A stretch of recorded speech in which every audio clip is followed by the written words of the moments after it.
The morning sun painted golden streaks across the workshop windows of the Cider Hill Historical Museum. Ruth Garner adjusted her magnifying lamp and studied the delicate porcelain plate before her.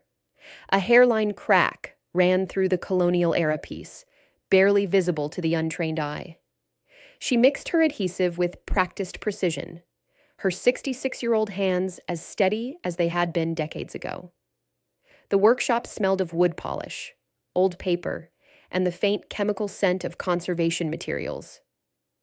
Ruth had arranged the space exactly to her preferences over the past 20 years. Every tool had its place. Every supply was carefully organized.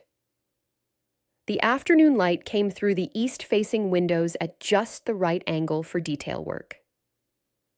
"Morning, Ruth," called Martha Chen, the museum's director, poking her head through the doorway. "How's that plate coming along?" "Almost finished," Ruth replied with a warm smile.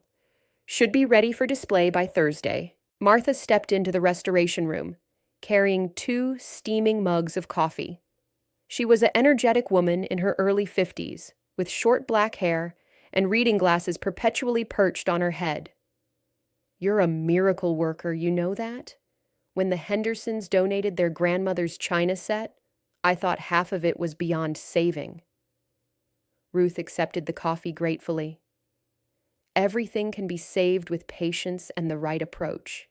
You just have to understand what you're working with. This plate, for instance, the crack follows the natural stress lines in the porcelain. If I work with those lines rather than against them, the repair becomes nearly invisible." Martha leaned in to examine the plate more closely. "I still can't believe how you do this. My hands shake if I try to thread a needle." "Practice," Ruth said simply. "And maybe a bit of stubbornness. I don't like seeing beautiful things stay broken when they can be made whole again." This had been Ruth's life for 20 years now. The small Vermont town of Cider Hill, with its population of just under 3,000, had become her sanctuary. The historical museum, housed in a converted 1840 schoolhouse, was her domain. She restored artifacts, cataloged donations, and occasionally gave tours to visiting school groups. It was peaceful work, predictable work, safe work. The town knew her as the quiet woman who lived in the blue cottage on Maple Street. She attended the Methodist church on Sundays, volunteered at the library on Wednesdays, and never missed the annual autumn festival. She had become part of Cider Hill's fabric, woven into its daily rhythms like the changing seasons. Nobody knew about the life she had left behind. Ruth carried her coffee to the window, looking out over Main Street. The town was waking up. Old Henry was opening his hardware store, wrestling with the same stubborn lock he'd been meaning to fix for months. The bakery across the street already had customers lined up for fresh morning pastries. Thursday was cinnamon roll day, and the entire town knew it. 2 teenage girls walked past, backpacks slung over their shoulders, heading toward the high school 3 blocks away. One of them was laughing at something on her phone while her friend tried to peek at the screen. This was enough. This was everything she needed. The plate took another 2 hours to complete. Ruth worked with meticulous care, applying the adhesive in microscopic amounts, holding pieces in place until they bonded. Restoration required absolute focus. One wrong move, one moment of carelessness, and irreplaceable history could be lost forever. She had learned that lesson the hard way, in another life, on another continent. But she pushed that thought away as she always did. By noon, she had finished. The crack was nearly invisible, the plate's integrity restored. She placed it carefully on the drying rack and began cleaning her workspace, organizing her tools with the same careful precision she applied to everything. "Ruth, do you have a minute?" Martha appeared in the doorway again, her expression troubled. "Of course. What's wrong?" Martha entered, closing the door behind her, an unusual gesture that immediately put Ruth on alert. "Something strange happened last night. I came in early this morning and noticed the display case in the colonial room looked different. I thought maybe I was imagining it, but then I checked our inventory list. Ruth set down her cleaning cloth, giving Martha her full attention. What's missing? 3 silver spoons from the Blackwell collection. You know, the ones from the 1760s? They were definitely there when I locked up yesterday evening. I remember because I straightened their display card before I left. Are you certain? Ruth asked, though she already knew Martha's answer. The director was nothing if not thorough, sometimes obsessively so. Completely certain. I documented everything when we set up that display last month. I took photographs, measurements, everything. The spoons are gone, Ruth. Someone took them.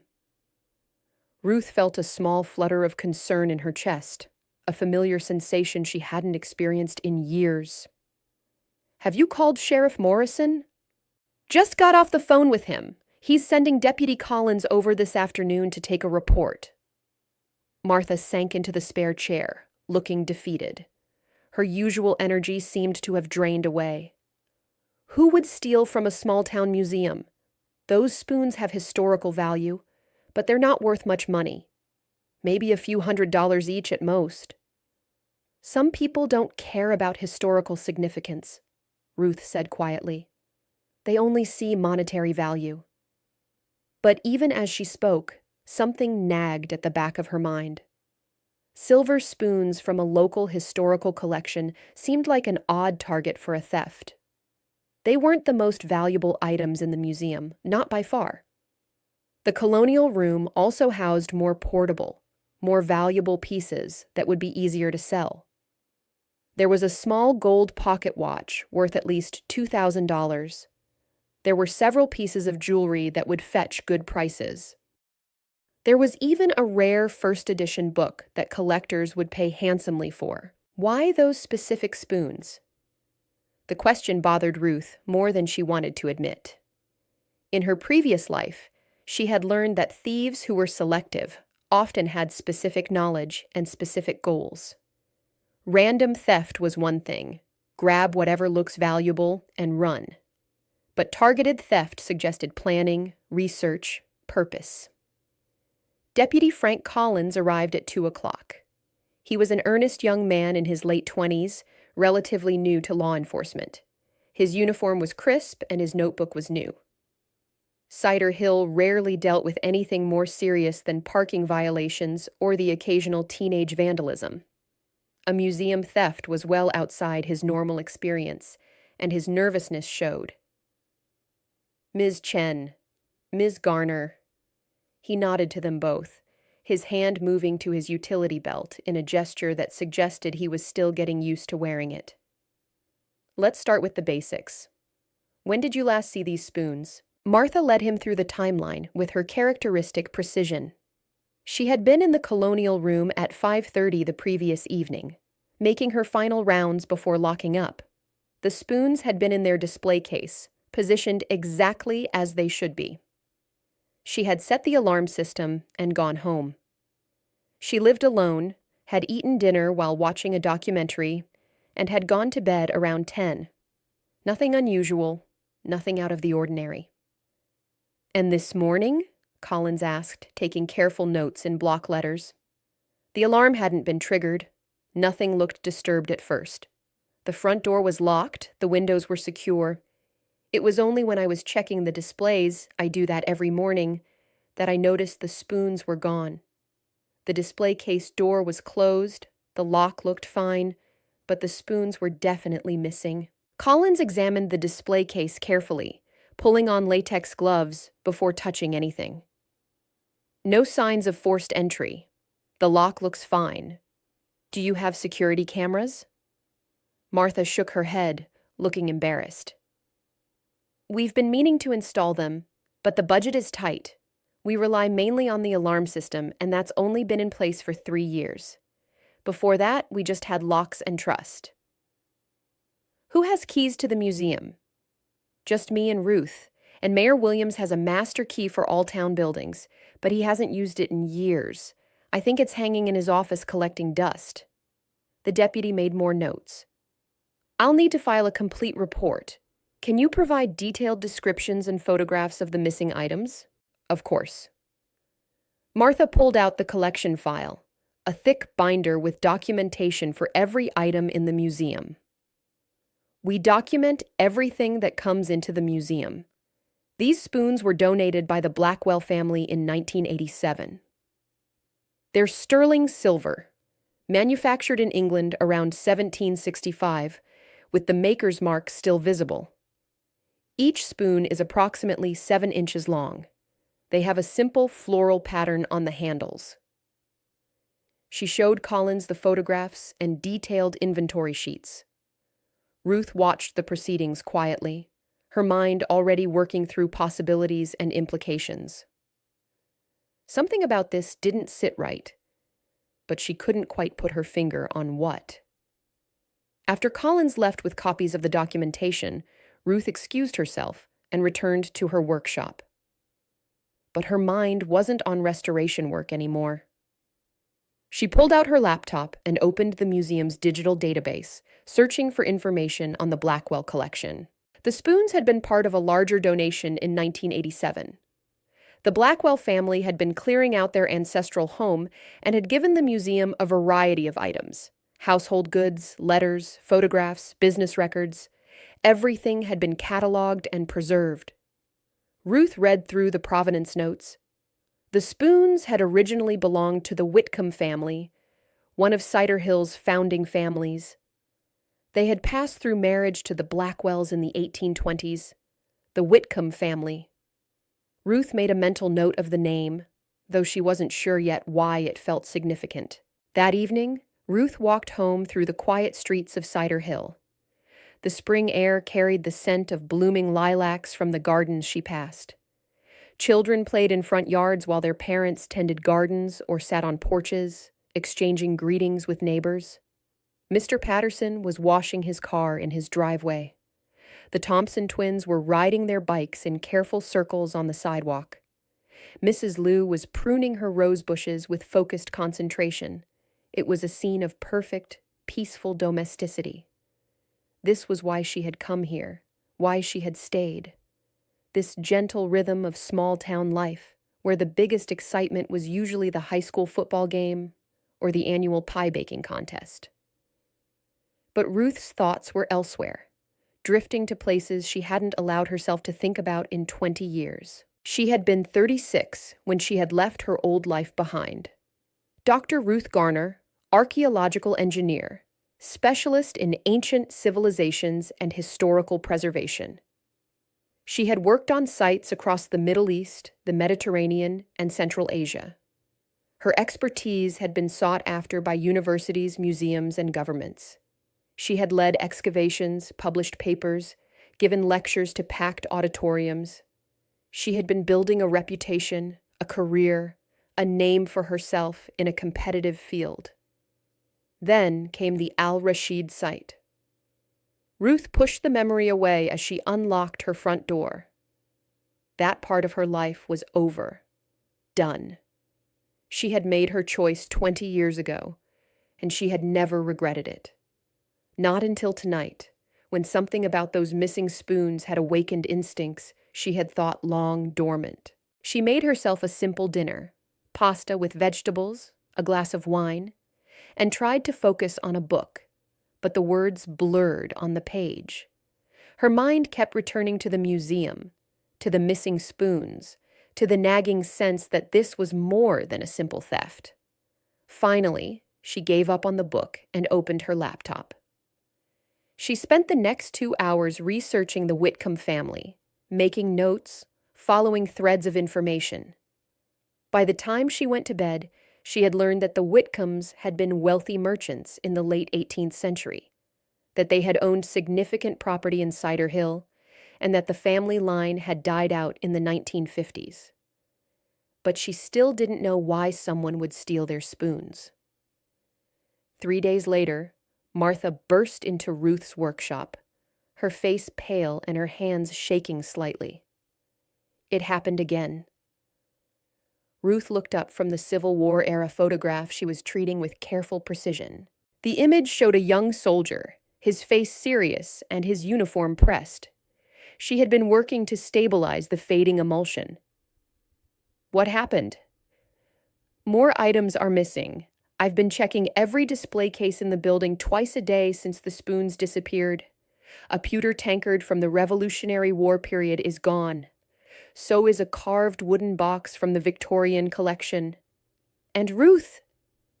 Martha's voice dropped to a whisper, as if saying it quietly might make it less real. The small Native American pottery piece from the Indigenous Peoples exhibit has vanished. Ruth felt ice form in her stomach. This wasn't random theft anymore. This was systematic. When did you last verify those items were there? I did a complete inventory check 2 days ago, after the spoons disappeared. They were all accounted for. I photographed every display case, checked every item against the database.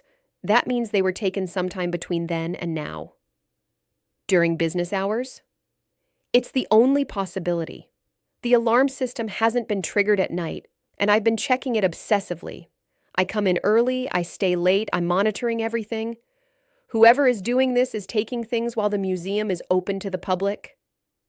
Ruth stood up, her mind suddenly sharp and focused in a way it hadn't been in decades.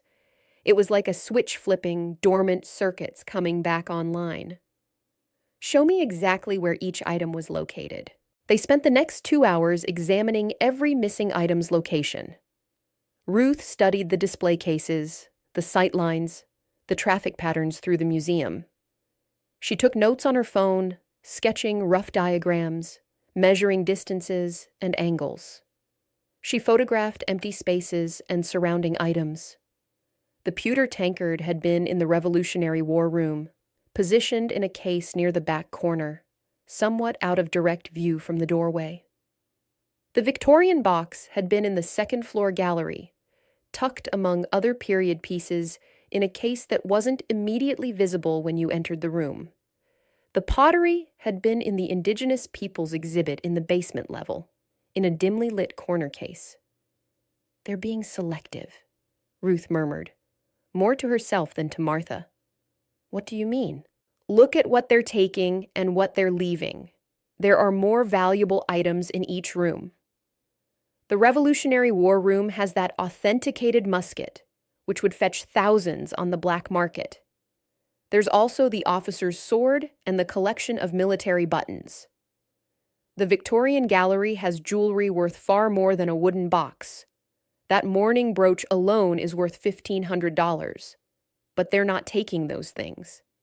Martha frowned, trying to follow Ruth's logic. Why steal less valuable items? That doesn't make sense from a financial perspective. It does, if you know what you're looking for, Ruth said quietly. She caught herself, aware that she was revealing more than she should, speaking from experience she had never shared. I mean, it might make sense to someone with specific knowledge. What kind of knowledge? Ruth hesitated. She had kept her past carefully separated from her present for 2 decades.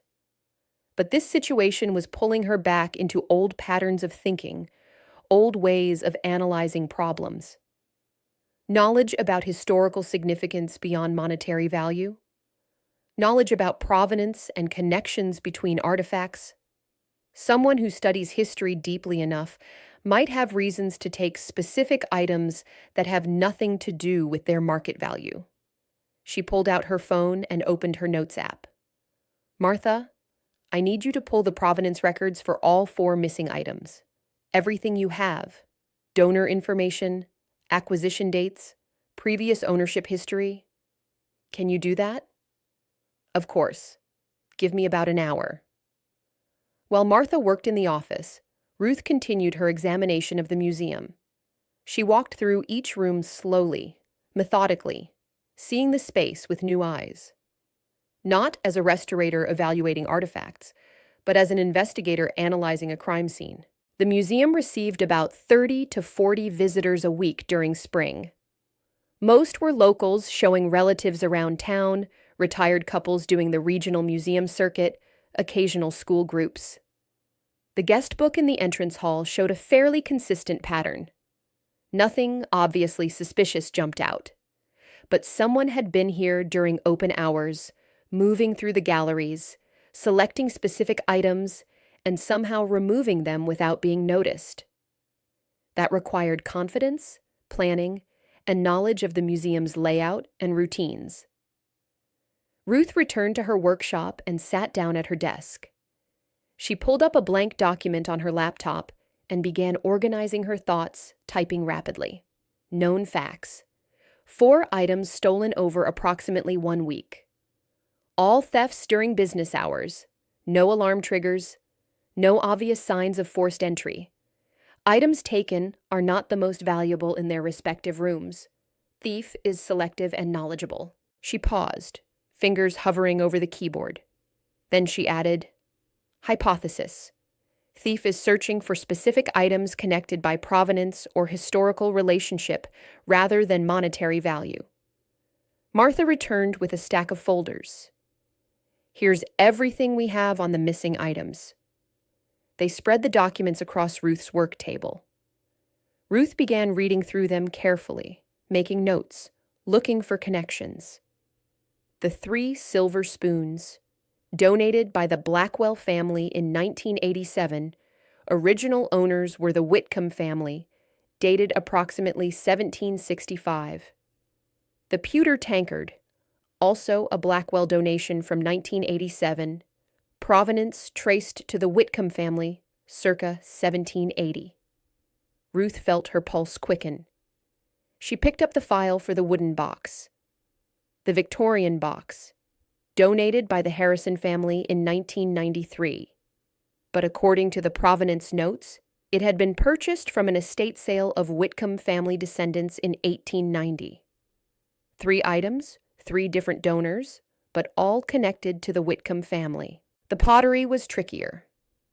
It had come from a private collector in 2001, with documentation showing it had been excavated from a site near Cider Hill in the 1920s. Ruth read through the acquisition notes carefully. The excavation had been conducted on land owned by... She sat back, feeling the pieces click into place. The Whitcomb family. Every stolen item connected back to the Whitcombs, one of Cider Hill's original founding families. The family had been prominent in the 18th and 19th centuries, owning significant land and businesses, but the line had died out in the 1950s. The last Whitcomb descendant, an elderly woman named Adelaide, had passed away without heirs, and her estate had been dispersed. This wasn't random theft. Someone was deliberately targeting Whitcomb family artifacts. But why? Martha, look at this. Ruth showed her the connection. Every stolen item ties back to the Whitcomb family. Martha's eyes widened. That's actually a significant pattern. We should tell Sheriff Morrison right away. We will, Ruth assured her. But first, I want to understand what someone might be looking for. Have we had any visitors recently asking specifically about the Whitcomb family? Martha thought for a moment. Not that I remember off the top of my head, but let me check the visitor comment book. Sometimes people leave notes about their research interests. While Martha went to retrieve the visitor log, Ruth turned back to her computer. She opened a new browser window and began searching for information about the Whitcomb family. Most of what she found initially was basic historical record, dates of birth and death, property ownership documents, business ventures. Samuel Whitcomb had founded a shipping company in 1775. His son, Nathaniel, had expanded it into lumber and then textile manufacturing. The family had been wealthy and influential throughout the late 18th and early 19th centuries. She dug deeper, searching historical archives and genealogical databases. An hour passed, then 2. Her coffee grew cold and forgotten. Then she found it. A footnote in a Historical Society newsletter from 1972.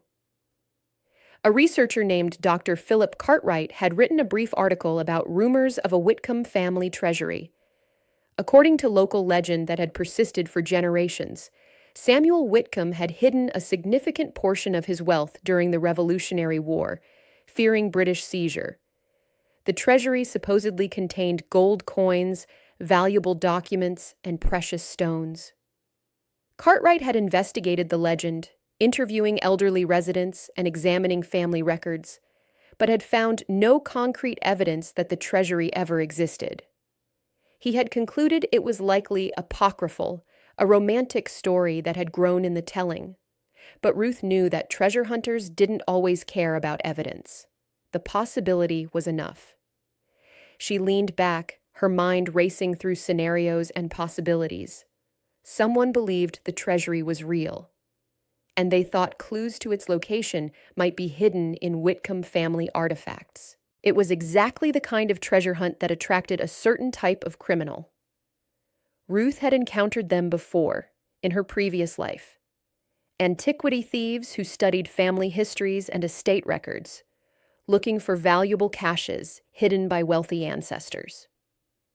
They would steal artifacts not for their intrinsic value, but as pieces of a larger puzzle. They believed that wealthy families often left clues for their descendants. Maps, codes, instructions hidden in household items. Sometimes they were right. More often, they were chasing fantasies. But either way, they were dangerous. Desperate treasure hunters could cause tremendous damage to historical sites and collections. The question was, who in Cider Hill had the knowledge and motivation to hunt for an 18th century treasure? And how far would they go to find it? She made herself a simple dinner, pasta with vegetables, a glass of wine, and tried to focus on a book. But the words blurred on the page. Her mind kept returning to the museum, to the missing spoons, to the nagging sense that this was more than a simple theft. Finally, she gave up on the book and opened her laptop. She spent the next 2 hours researching the Whitcomb family, making notes, following threads of information. By the time she went to bed, she had learned that the Whitcombs had been wealthy merchants in the late 18th century, that they had owned significant property in Cider Hill, and that the family line had died out in the 1950s. But she still didn't know why someone would steal their spoons. Ruth didn't sleep much that night. She lay in bed, staring at the ceiling of her small bedroom, her mind churning through possibilities, analyzing patterns, considering suspects. The moonlight filtered through her curtains, casting familiar shadows across the walls. Usually this room felt like a sanctuary. Tonight, it felt like a prison for her racing thoughts. By morning, she had made a decision that both frightened and energized her. She was going to find the thief. Not by calling the authorities or increasing security, those were necessary steps, but they wouldn't solve the underlying mystery. If someone was hunting for the Whitcomb treasury, they wouldn't stop until they found it or exhausted all leads. More artifacts would disappear. The museum would remain vulnerable. And potentially, irreplaceable pieces of history could be destroyed in the search. Ruth needed to think like the thief. Better yet, she needed to think like herself, her old self.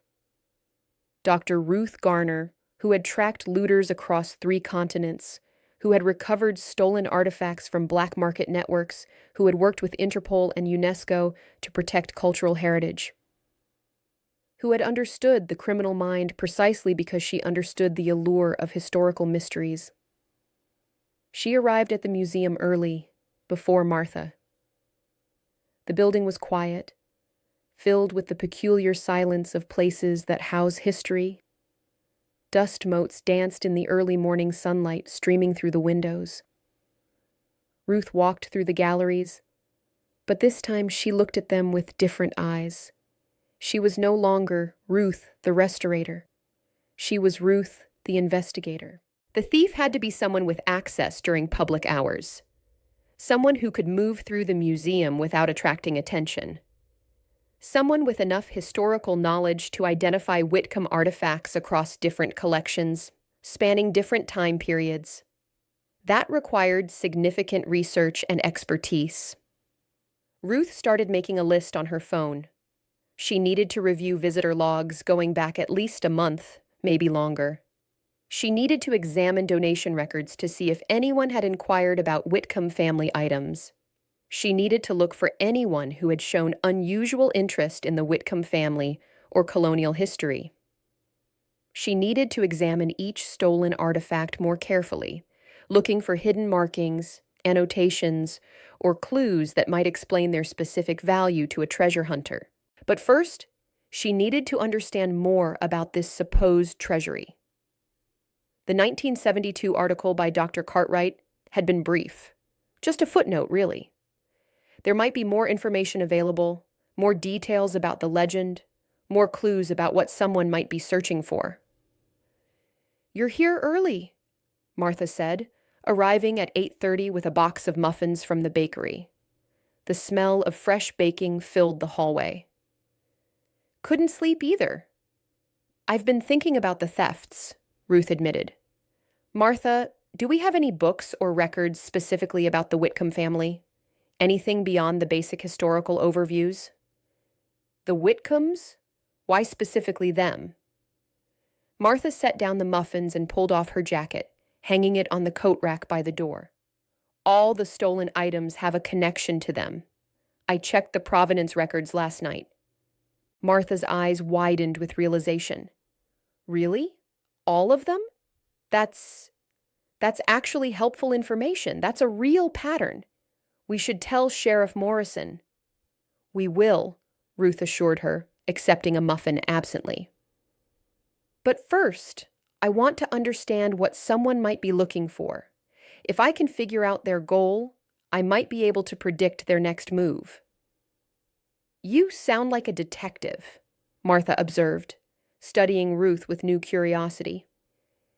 "Have you done this kind of thing before?"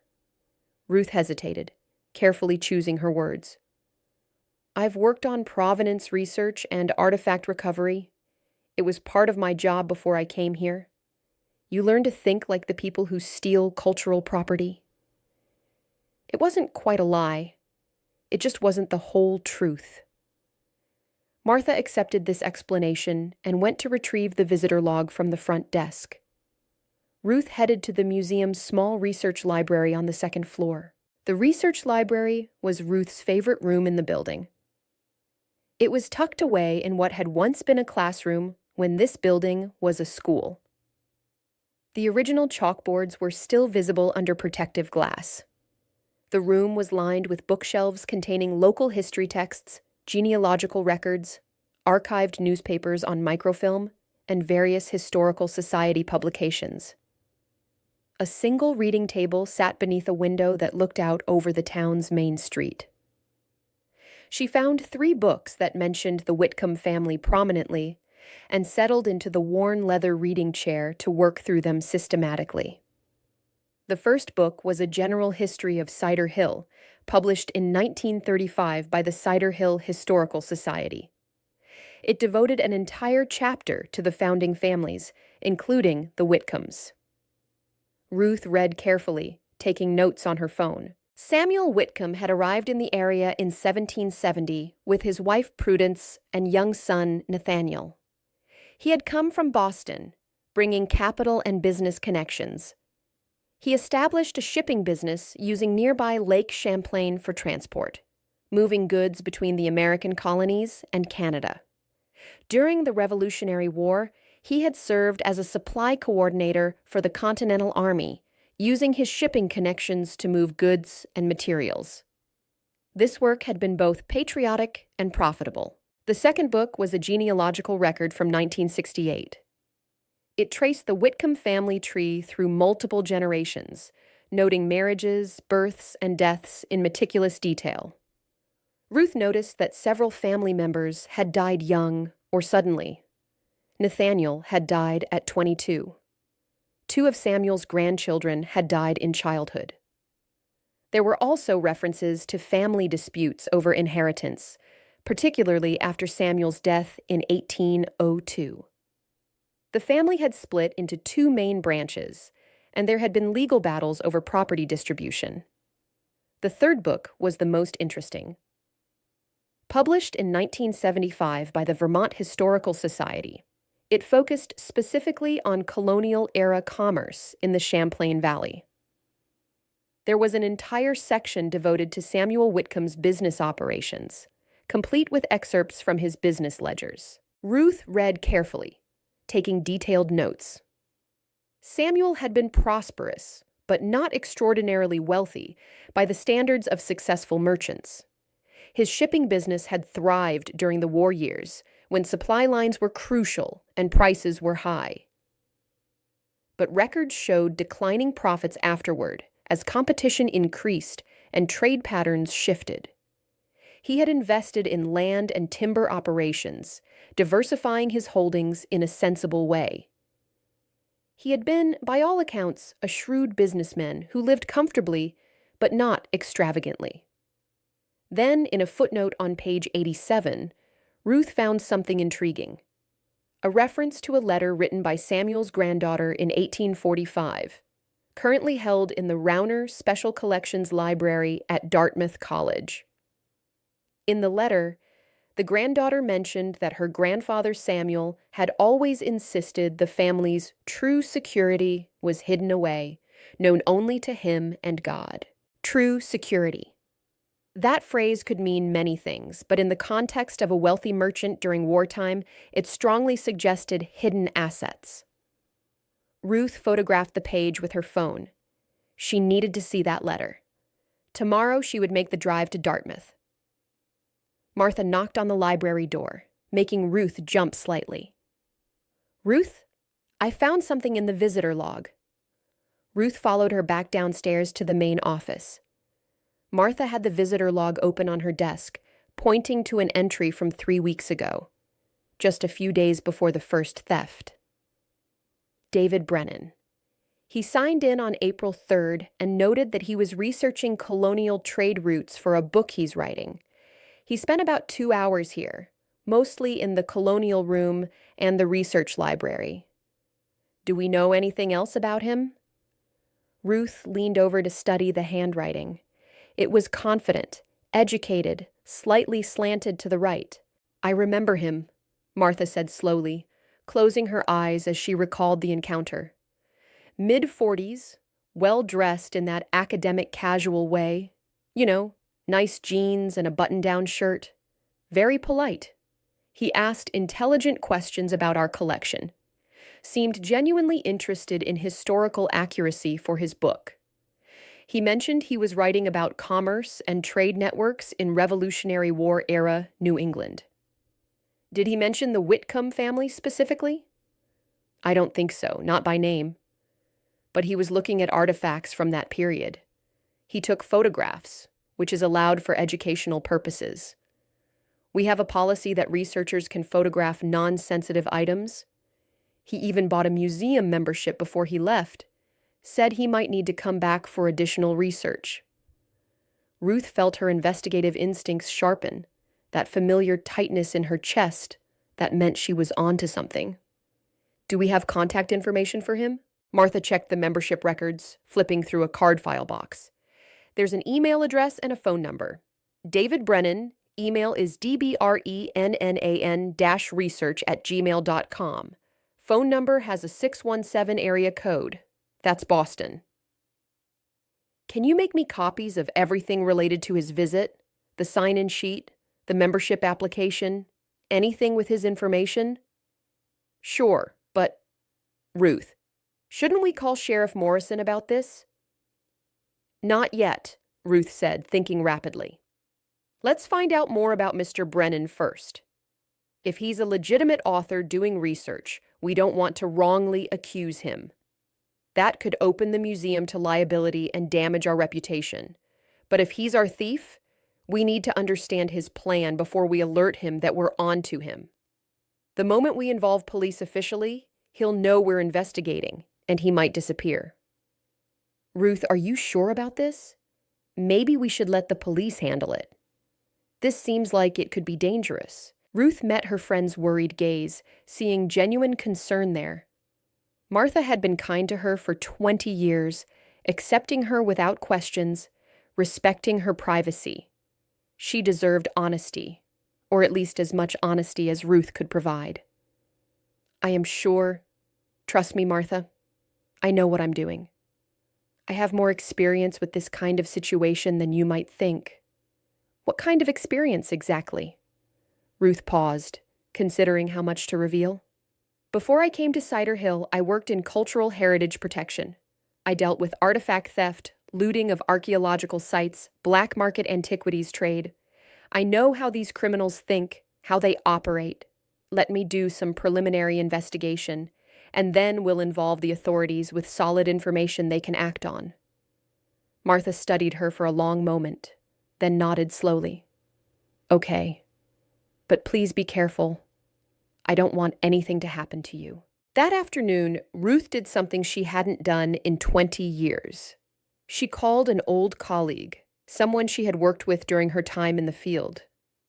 Dr. James Wheeler had been her mentor at the University of Pennsylvania back when she was completing her doctorate in archaeological engineering. He had guided her early work, introduced her to the field of cultural heritage protection, and supported her career even after she had left academia. They had stayed in touch sporadically over the years, exchanging holiday cards and the occasional email. He had never pressed her about why she had left the field so abruptly, respecting her privacy.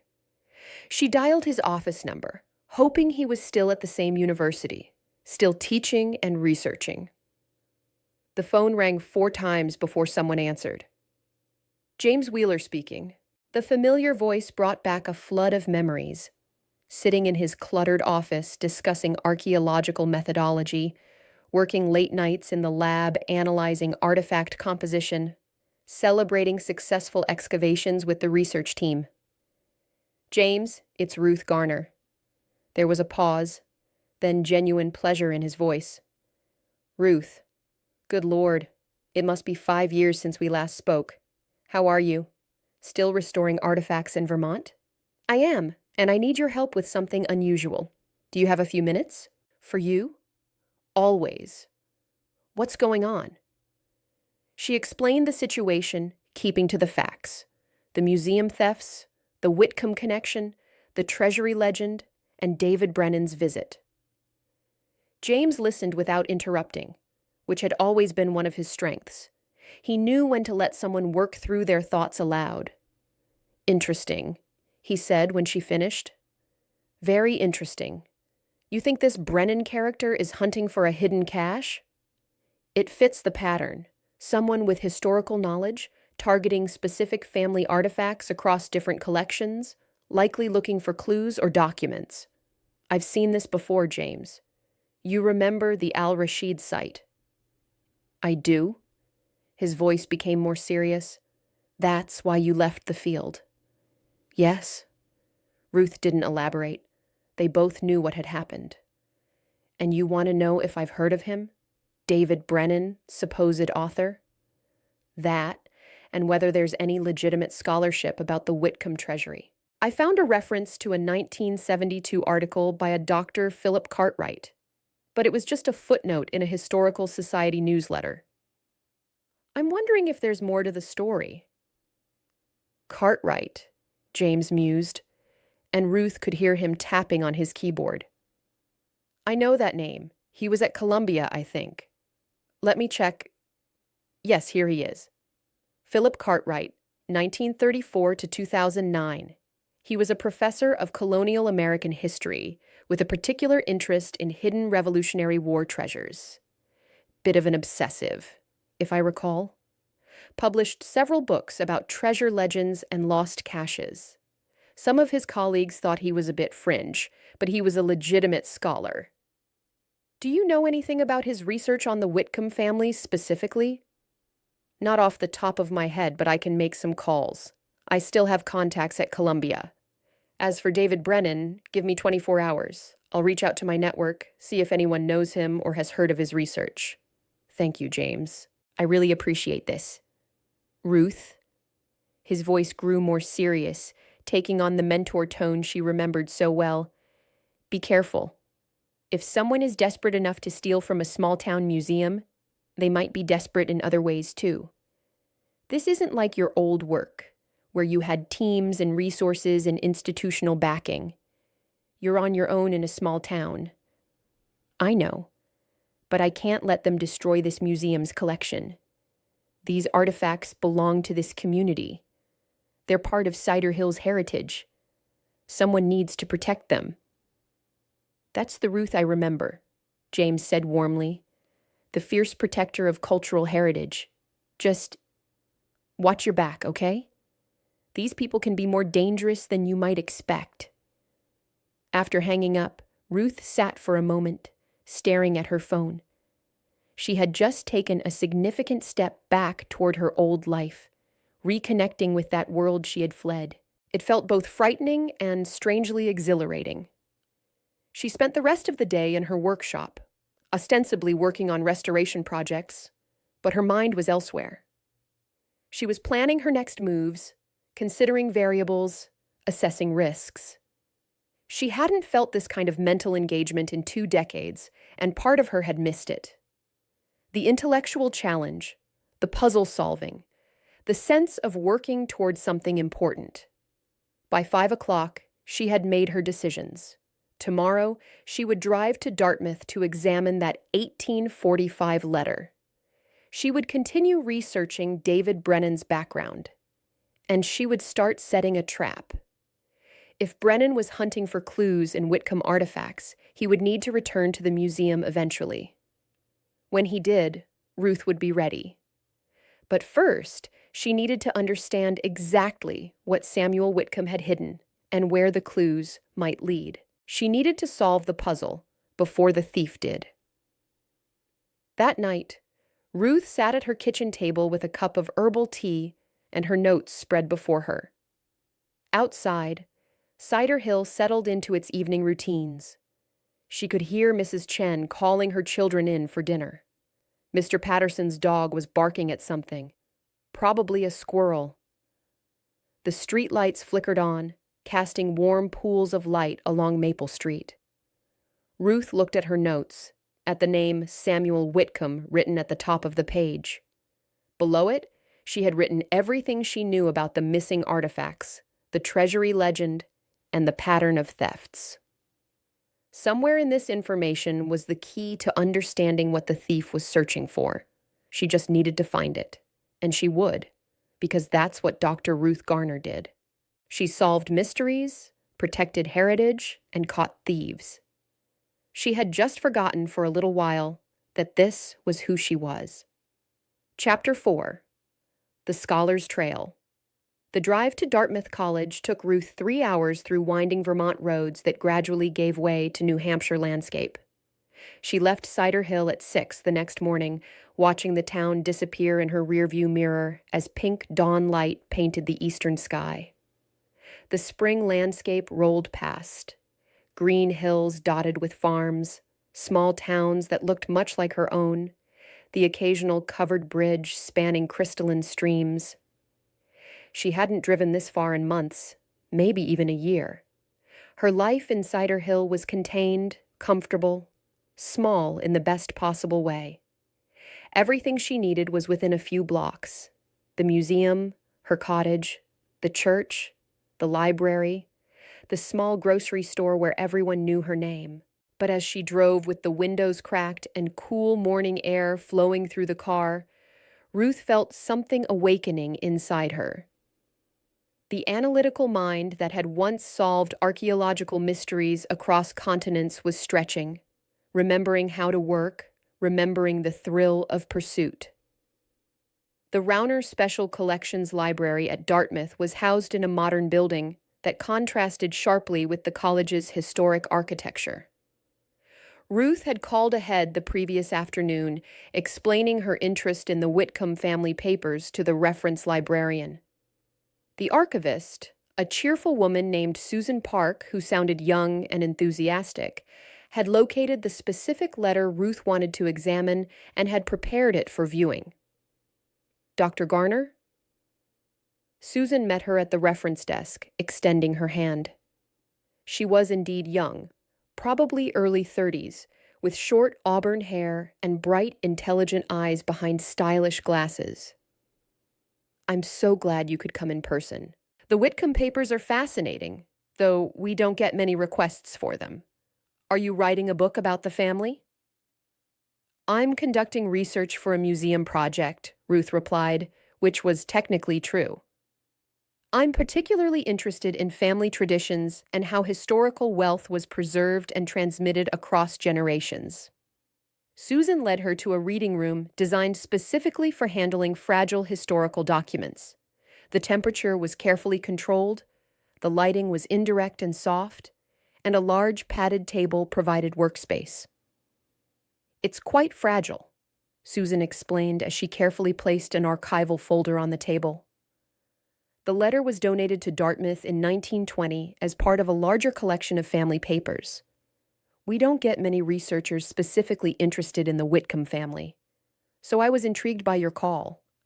What made you interested in them? They were prominent in a small Vermont town where I work, Ruth explained. I'm trying to piece together their family history and economic activities. The letter was preserved between sheets of acid-free tissue paper. The original document yellowed with age but remarkably well preserved. The handwriting was elegant and flowing, clearly the work of an educated woman accustomed to regular correspondence.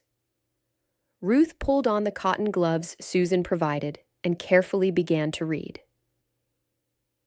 Dearest Cousin Harriet, your inquiry about Grandfather Samuel's estate has prompted me to share something Father once told me in confidence.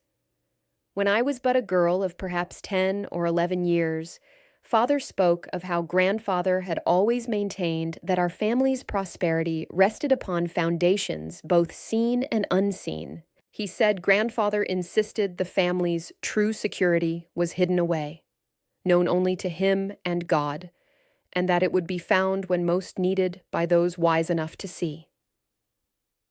Father searched for years after Grandfather's death, but never discovered what Grandfather meant. He examined every business record, every property deed, every document he could find. He came to believe it was merely the old man's eccentricity, a merchant's natural tendency toward caution and secrecy, perhaps influenced by the uncertainties of the war years.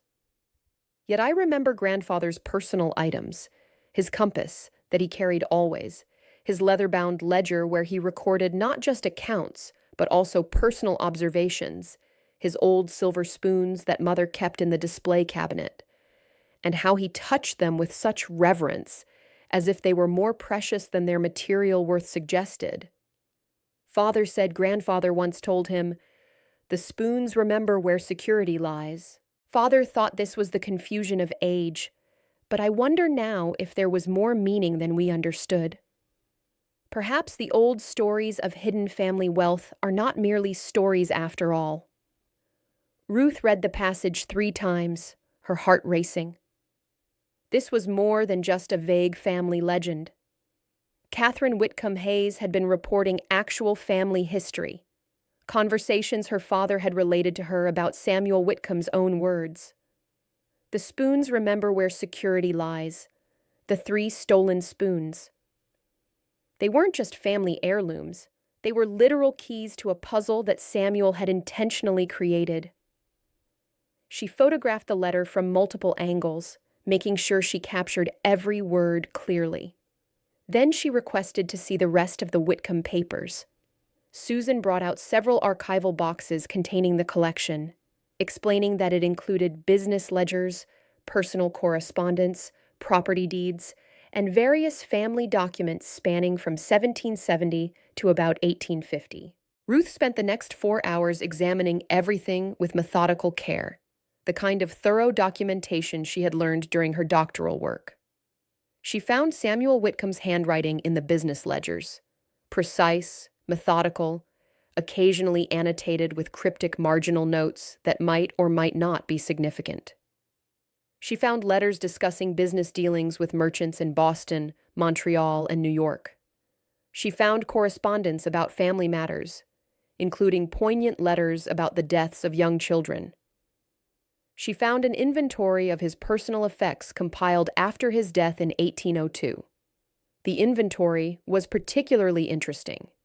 It listed the 3 silver spoons specifically, noting them as personal items of particular significance, not for sale or distribution, to remain with family heirs as tokens of remembrance and guidance. Tokens of remembrance and guidance. Not just sentimental value, but actual purpose. Ruth took detailed photographs of relevant documents, building a comprehensive record. She was about to close the last box when she noticed something unusual about one of Samuel's business ledgers. Most of the pages were sewn into the binding in the typical fashion of hand-bound books from that era. But one page near the back was different. It had been inserted separately, tucked into a pocket formed by the back cover's fold. With careful hands, Ruth extracted the loose page. It was heavier paper than the rest of the ledger, and it contained a drawing rather than accounting notes. The drawing showed 3 spoons arranged in a specific geometric pattern, forming a triangle. Between the spoons, Samuel had drawn what looked like compass directions or geometric angles, carefully marked with degree measurements. Below the drawing was a series of numbers and letters that made no immediate sense. NH 1794 SW corner, followed by what might be distances or coordinates. Ruth's pulse pounded in her ears. This was it. This was Samuel Whitcomb's map, his instructions for finding whatever he had hidden. She photographed the page from multiple angles, using different lighting to capture every detail. The paper showed some age spotting, and the ink had faded slightly to brown, but the drawing was still clear. Samuel had wanted this information preserved, but hidden where only someone who knew to look for it would find it. A wealthy merchant during wartime, worried about seizure of assets by British forces or opportunistic thieves. He had hidden his treasure and left clues for his descendants. It was a rational approach for the times, actually quite clever. But his descendants had either never found the instructions or never understood them. The loose page had ended up in a college archive, and the spoons had been passed down through generations until they finally ended up donated to a small-town museum. And now, 2 centuries later, someone had figured out at least part of the puzzle. "Did you find what you were looking for?" Susan asked when Ruth emerged from the reading room several hours later, her head full of information and her phone full of photographs. "I found more than I expected," Ruth replied honestly. "This collection is remarkable. Thank you so much for your help. The Whitcomb family papers deserve more scholarly attention." "I agree. Maybe your research will inspire more interest in them. If you publish anything, please send us a copy. We like to keep track of scholarship based on our collections." On the drive back to Cider Hill, Ruth's mind worked furiously through the implications of what she had discovered. David Brennan, or whoever was behind the thefts, had figured out the same thing she had, or at least gotten close. They knew the Whitcomb artifacts contained clues to a hidden treasury. They were collecting the pieces of Samuel's puzzle, gathering the items they needed to follow his instructions, which meant they would definitely come back to the museum. There had to be more artifacts connected to the Whitcomb family still in the collection, items they would need to complete the puzzle. Ruth needed to identify those items before the thief did, and she needed to understand where Samuel's clues led before anyone else solved the puzzle. Her phone rang through the car's Bluetooth system. James Wheeler's name appeared on the display. "James, tell me you have news." "Ruth, I have news about your Mr. Brennan. None of it good, I'm afraid." Ruth listened intently as James explained what he had learned through his network of academic colleagues and contacts in the cultural heritage field. David Brennan is indeed a real person, and he has written books, self-published works about treasure hunting and historical mysteries. But his reputation in academic circles is very poor. He's been accused of fabricating research, of damaging historical sites while hunting for treasures, and of selling artifacts on the black market. No criminal convictions, but he's been banned from several archaeological sites and historical societies. He's the kind of person who gives amateur historians a bad name. So he's a treasure hunter, not a legitimate scholar. Exactly. And here's where it gets more interesting. Brennan has a direct connection to Philip Cartwright, the researcher who wrote about the Whitcomb treasury. Cartwright was Brennan's undergraduate advisor at Columbia in the late 1990s. According to colleagues I spoke with, Brennan became absolutely obsessed with Cartwright's research on hidden Revolutionary War treasures. He wrote his undergraduate thesis on the topic, but it was rejected as academically unsound. He's been chasing these treasure legends ever since, with mixed and often unethical results. Ruth felt another piece click into place. So, Brennan learned about the Whitcomb treasury directly from Cartwright, and he's been researching it for potentially decades. That would be my assessment. And Ruth, there's something else you need to know. Brennan isn't working alone. He's been spotted at various historical sites over the past 5 years with a partner, a woman named Elena Vasquez. She's an antiques dealer with her own very questionable background. She's been investigated multiple times for handling stolen goods, but charges have never stuck. She has connections in the black market antiquities trade. If they're working together, they're not just looking for the treasure, they're planning to sell whatever they find, and they have the network to do it. Ruth absorbed this information, feeling the familiar weight of understanding settle on her shoulders. She was dealing with professionals, people who had made careers out of this kind of theft. Can you send me everything you have on both of them? Photographs, if possible. Known associates, methods of operation. Already done. Check your email when you get home. And Ruth? James's voice grew more serious. These people are professionals at this sort of thing. They've been doing it for years. They know how to operate without getting caught. You need to be very careful. Maybe it's time to involve the police officially. Soon, Ruth promised. But I need to understand the complete picture first.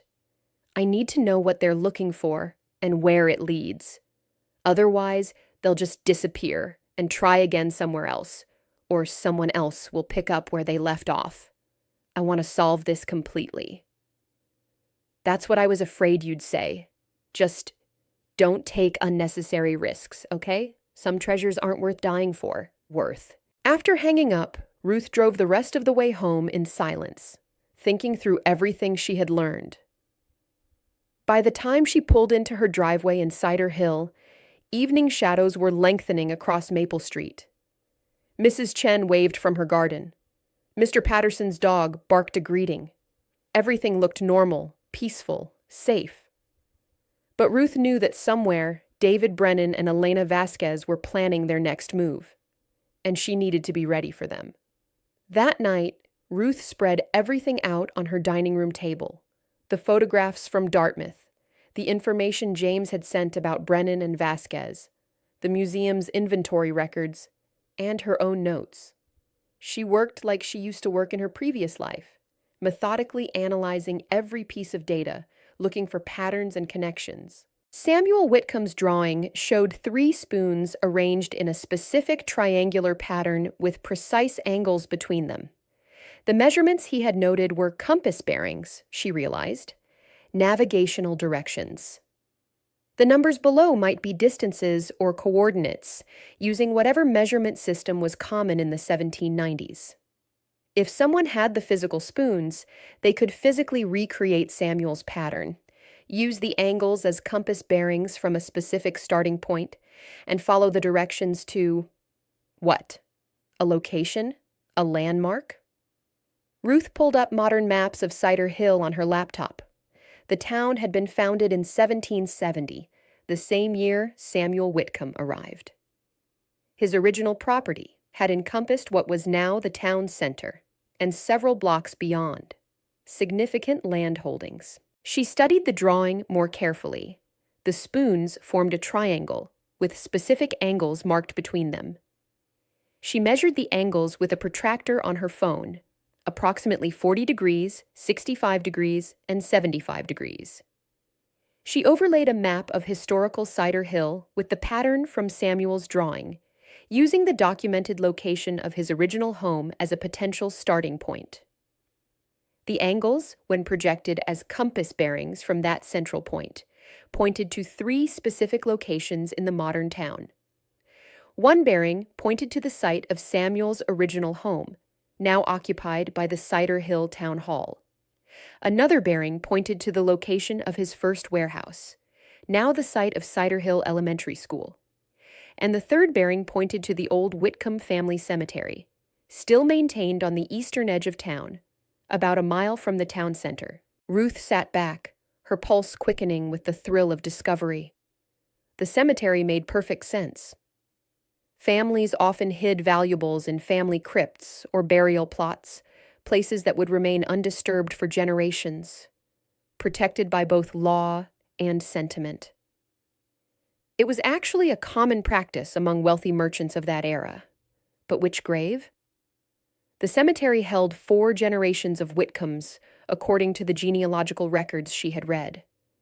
That meant potentially more than 30 graves. She looked again at Samuel's notations. N.H. 1794 S.W. Corner. N.H. could only mean one thing. Nathaniel, Samuel's son. He had died in 1794, according to the genealogical records.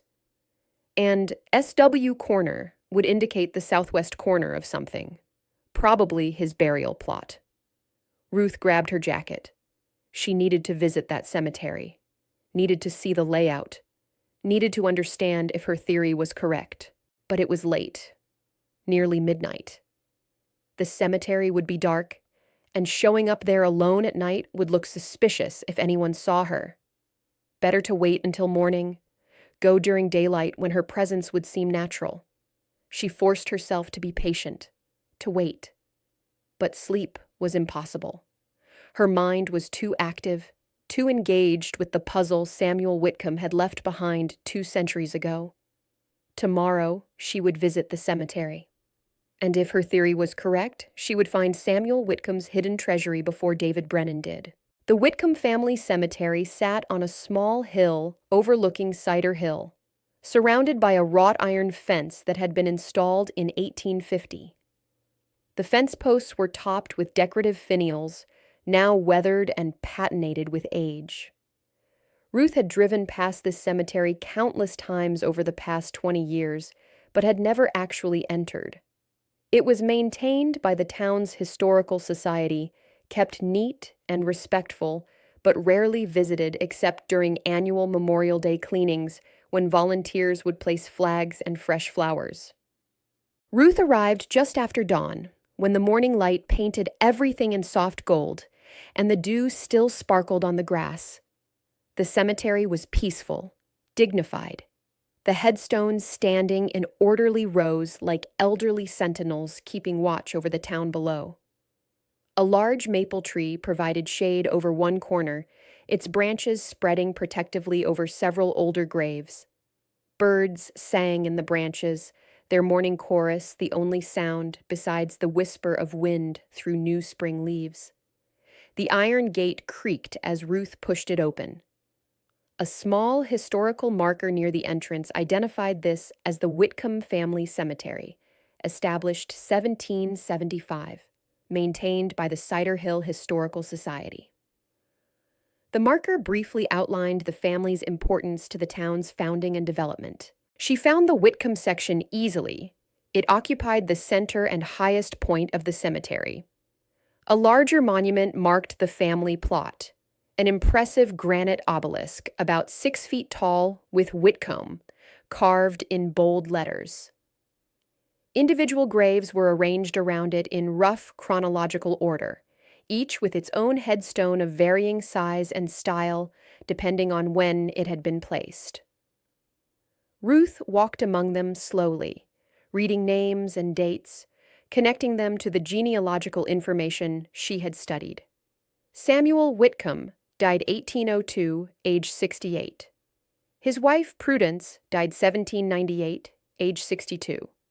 their children, grandchildren, and great-grandchildren, spanning more than a century of family history. Some graves were for infants who had lived only days. Others were for family members who had reached advanced age. Each stone told a small story of life and loss. Nathaniel Whitcomb's grave was in the second row, a modest marble headstone that had weathered to a soft gray. The inscription read, Nathaniel Whitcomb, 1772 to 1794, beloved son and father, gone too soon, but not forgotten. 22 years old when he died. Ruth felt a pang of sympathy for Samuel, who had buried his adult son and probably wondered who would continue the family line and inherit his carefully built fortune.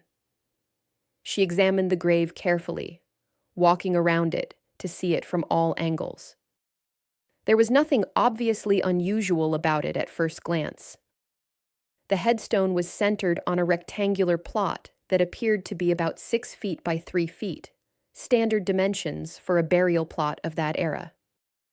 The grass grew evenly across the plot, and there were no obvious signs of disturbance or recent excavation.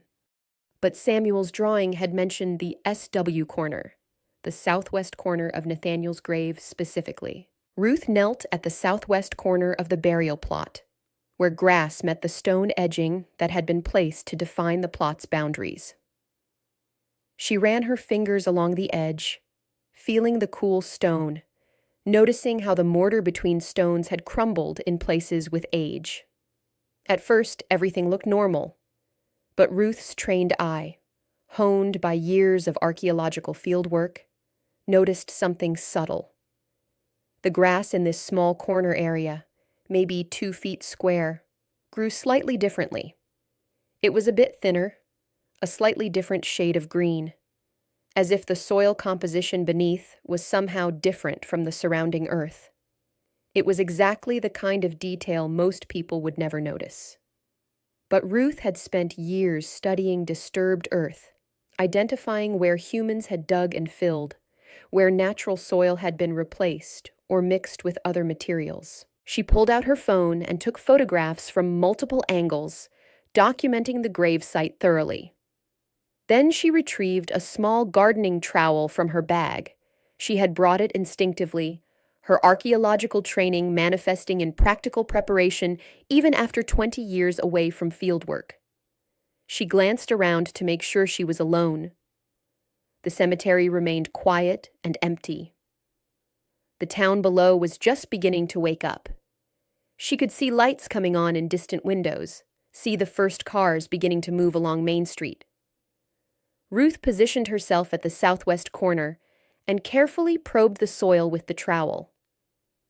The earth was softer here than she expected, giving way more easily than packed cemetery soil should after 200 years of settling. 3 inches down, the trowel hit something solid, with a distinct metallic sound. Ruth's breath caught in her throat. Her hands began to shake slightly, not from fear, but from the adrenaline rush of discovery that she remembered from her fieldwork days. She dug more carefully now, using her fingers to brush away soil with the delicate touch she had learned during countless excavations.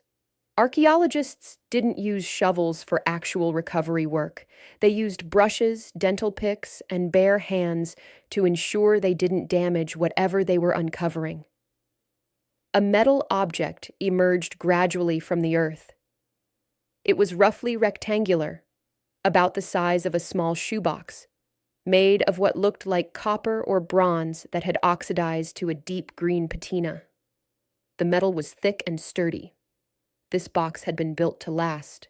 Ruth worked carefully to expose the entire top surface without disturbing it further.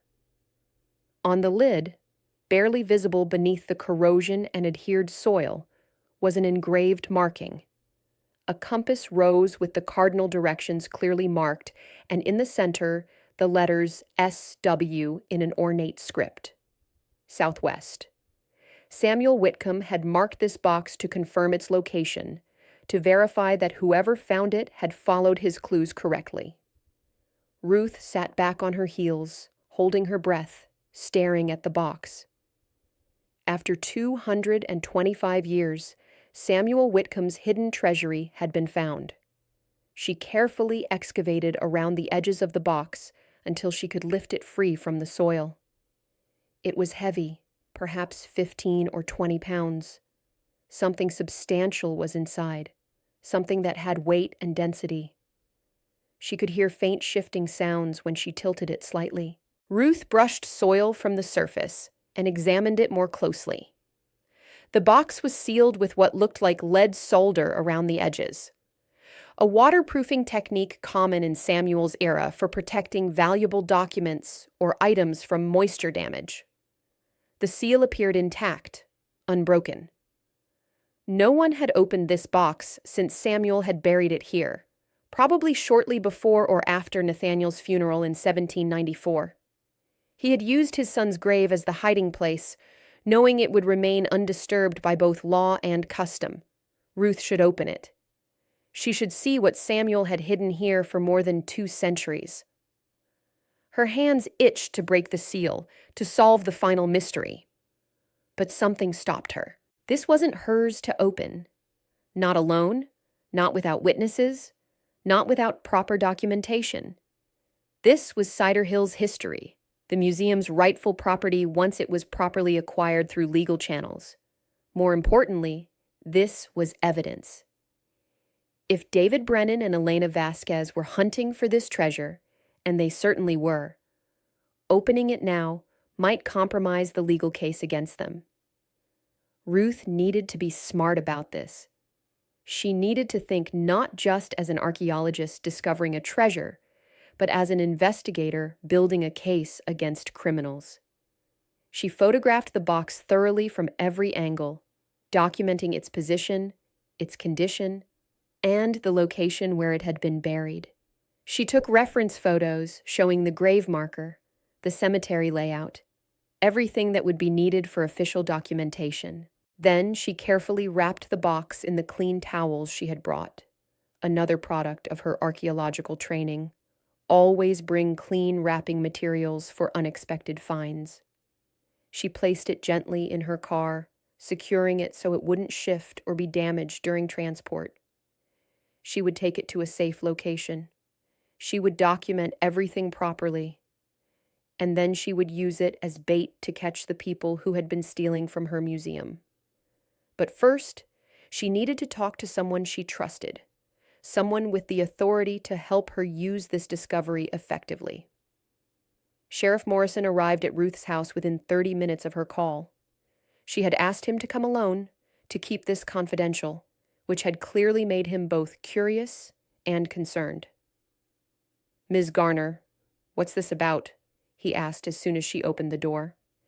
"You said it was urgent and that I needed to see something important?" Ruth led him to her dining room, where she had laid out all her research materials, the photographs from Dartmouth, the provenance records, the historical documents, her analysis of the theft patterns, the information about David Brennan and Elena Vasquez, and in the center of the table, still wrapped in towels, was the box from the cemetery. "Sheriff, I need you to listen to everything I'm about to tell you. It's going to sound unusual, but I promise you it's all documented and factual." She walked him through the entire investigation, step by methodical step, the pattern of thefts targeting Whitcomb family artifacts, the legend of Samuel Whitcomb's hidden treasury, her research at Dartmouth revealing Samuel's clues, the drawing showing the spoon pattern and the notation about Nathaniel's grave, David Brennan's background as a treasure hunter with connections to the researcher who had first written about the Whitcomb treasury, Elena Vasquez's involvement as a dealer with black market connections. Morrison listened in increasingly stunned silence. When she finally unwrapped the box and showed him what she had found, he sat down heavily in one of her dining chairs. "You did all this investigation yourself?" His voice was filled with amazement. "I have some background in this type of work," Ruth said carefully, choosing her words. "From before I came to Cider Hill." "What kind of background exactly?" Morrison studied her with new eyes, seeing her differently now. This was the moment Ruth had been dreading for 20 years. The moment when she would have to acknowledge her past, to step out of the comfortable anonymity she had built. But the situation demanded honesty. She took a breath. I was an archaeological engineer, Sheriff. I specialized in historical preservation and artifact recovery. I worked internationally for about 15 years, including time with UNESCO's Cultural Heritage Protection Programs and consulting work with Interpol on antiquities theft and looting of archaeological sites. Morrison stared at her, his jaw literally dropping open. You worked with Interpol? On international crime cases? It was a long time ago. I left that life behind when I came here, but the skills remain useful, as you can see. I'd say so. He looked at the box again, then back at Ruth. So this is what Brennan is looking for? What he's been stealing museum artifacts to find? I believe so. The question now is how to use it to catch him and his partner, and how to do so in a way that will result in solid criminal charges that will stick. Morrison nodded slowly, his lawman instincts taking over. We could set up surveillance at the museum, wait for him to return. That could take weeks or even months, Ruth pointed out. He might not come back at all if he realizes we're aware of the pattern. And during that time, he could be stealing from other museums, pursuing other leads. But there's another option, one that's more proactive. She explained her plan. It was calculated and somewhat risky, but it could work if executed properly. Morrison listened, occasionally nodding, sometimes frowning as he considered the implications. It could work, he agreed finally. But I want state police involved. This is beyond our local resources, and we need proper backup. And Ruth, he looked at her seriously, I want you nowhere near the actual confrontation when it happens. These people could be dangerous, especially if they feel desperate. I understand completely, Ruth assured him. My part is the investigation and the setup.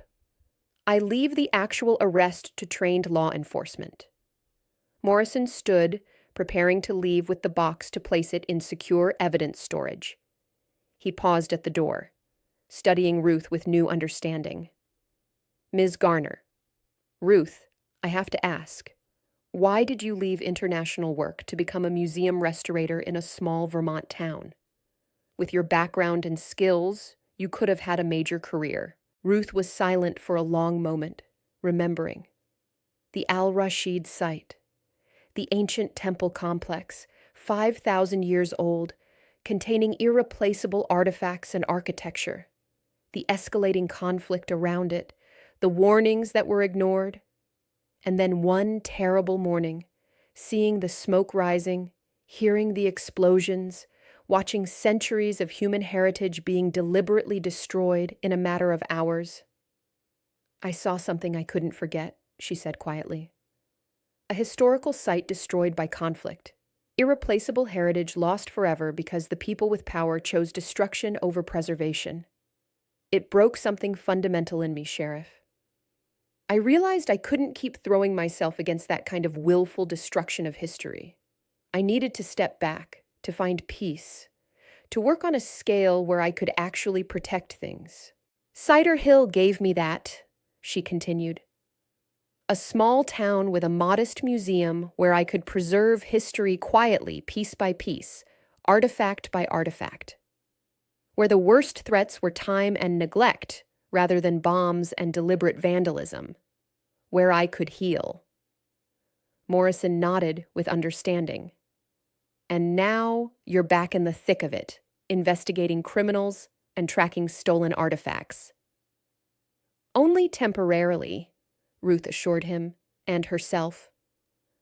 Once we catch Brennan and Vasquez, I'm returning to my quiet life. That's what I want, Sheriff. That's all I've ever wanted since I came here. Peace and the chance to protect small pieces of history without the weight of the world on my shoulders. Fair enough, Morrison said. Let me make some calls, We'll get this operation set up properly, and we'll catch these thieves. Thanks to your investigation work, we actually have a real chance of success." After he left, Ruth sat at her dining table for a long time, staring at the empty space where the box had been. She had taken a major step back into her old life, used skills and knowledge she had tried to bury. It had felt both terrifying and strangely exhilarating. But she meant what she had told Morrison. This was temporary. Once the case was solved, once the criminals were caught and the museum's collection was secure, she would return to her restoration work, to her quiet life in Cider Hill. She just hoped that would be possible. Sometimes, once you opened a door to the past, it was hard to close it again. The plan came together over the next 48 hours, with Ruth working closely with Sheriff Morrison and the state police. Detective Sarah Marsh arrived from Montpelier on Wednesday afternoon, bringing with her both expertise in art theft cases and a team of investigators who specialized in organized crime related to cultural property. Marsh was in her early 40s, with sharp eyes that missed nothing, and a no-nonsense manner that Ruth appreciated immediately. She had spent 10 years with the FBI's art crime team before returning to Vermont to be closer to family. She understood exactly the kind of criminals they were dealing with. The planning meeting took place in the conference room at the sheriff's office, with Morrison, Marsh, Ruth, and 2 state police investigators named Chen and Rodriguez. Martha had been read into the situation and was present as well, representing the museum's interests. "Let me make sure I understand the plan correctly," Marsh said, reviewing Ruth's detailed notes and the photographic evidence she had compiled. "Dr. Garner's investigation has identified David Brennan and Elena Vasquez as professional artifact thieves who have been targeting Whitcomb family items from your museum.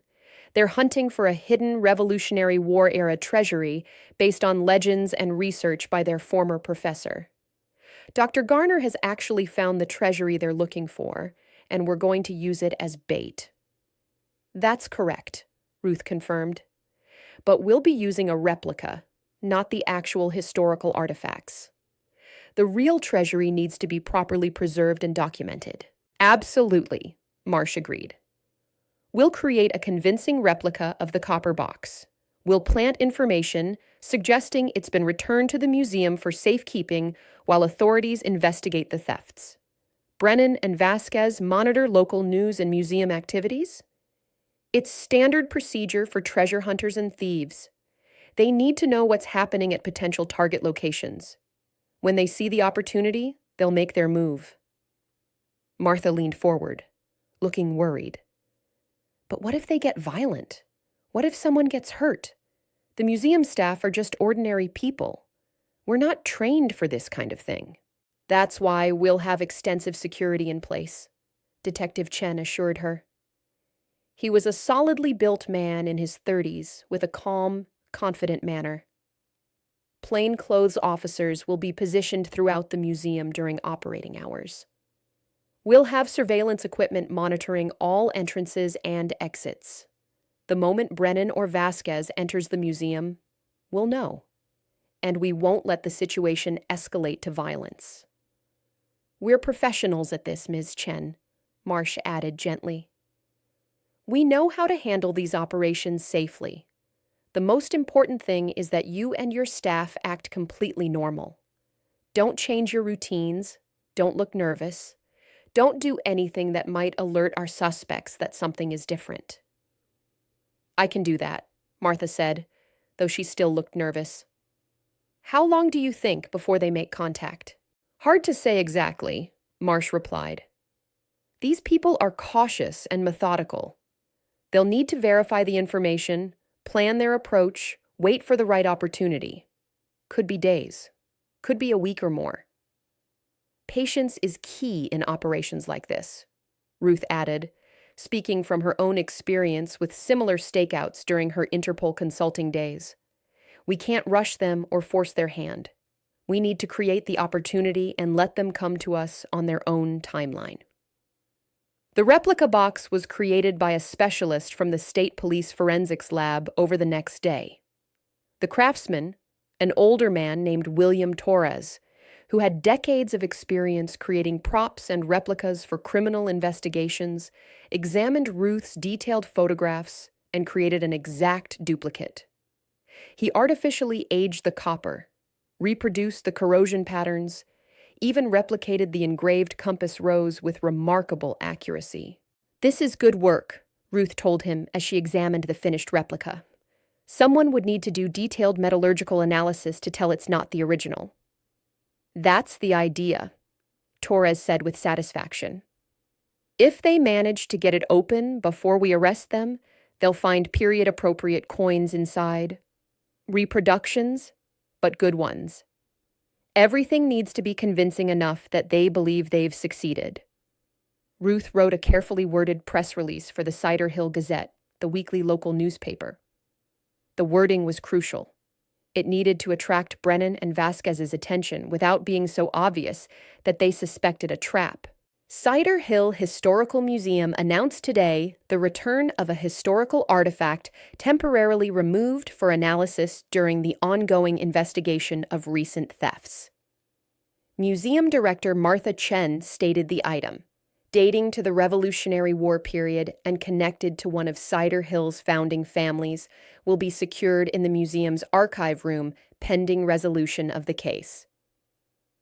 "We're cooperating fully with law enforcement to protect our collection," Chen stated.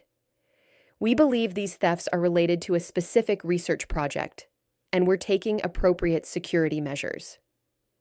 The museum remains open to the public during normal hours, and visitors are welcome to view the permanent exhibits while the investigation continues. The piece ran in Wednesday's paper and was posted on the museum's website and social media pages. Now they waited. "How long do you think before they make contact?" Martha asked Ruth as they sat in the museum Wednesday afternoon, trying to act normal while knowing that state police officers were positioned in unmarked vehicles outside and plainclothes investigators were browsing the exhibits as if they were ordinary tourists.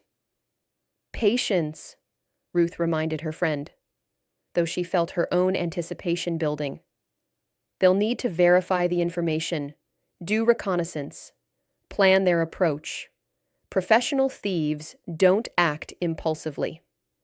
In fact, it took exactly 36 hours. Friday afternoon, at precisely 2 o'clock, a woman walked into the museum. Ruth was in her workshop, but watching the entrance via the new security monitor they had secretly installed.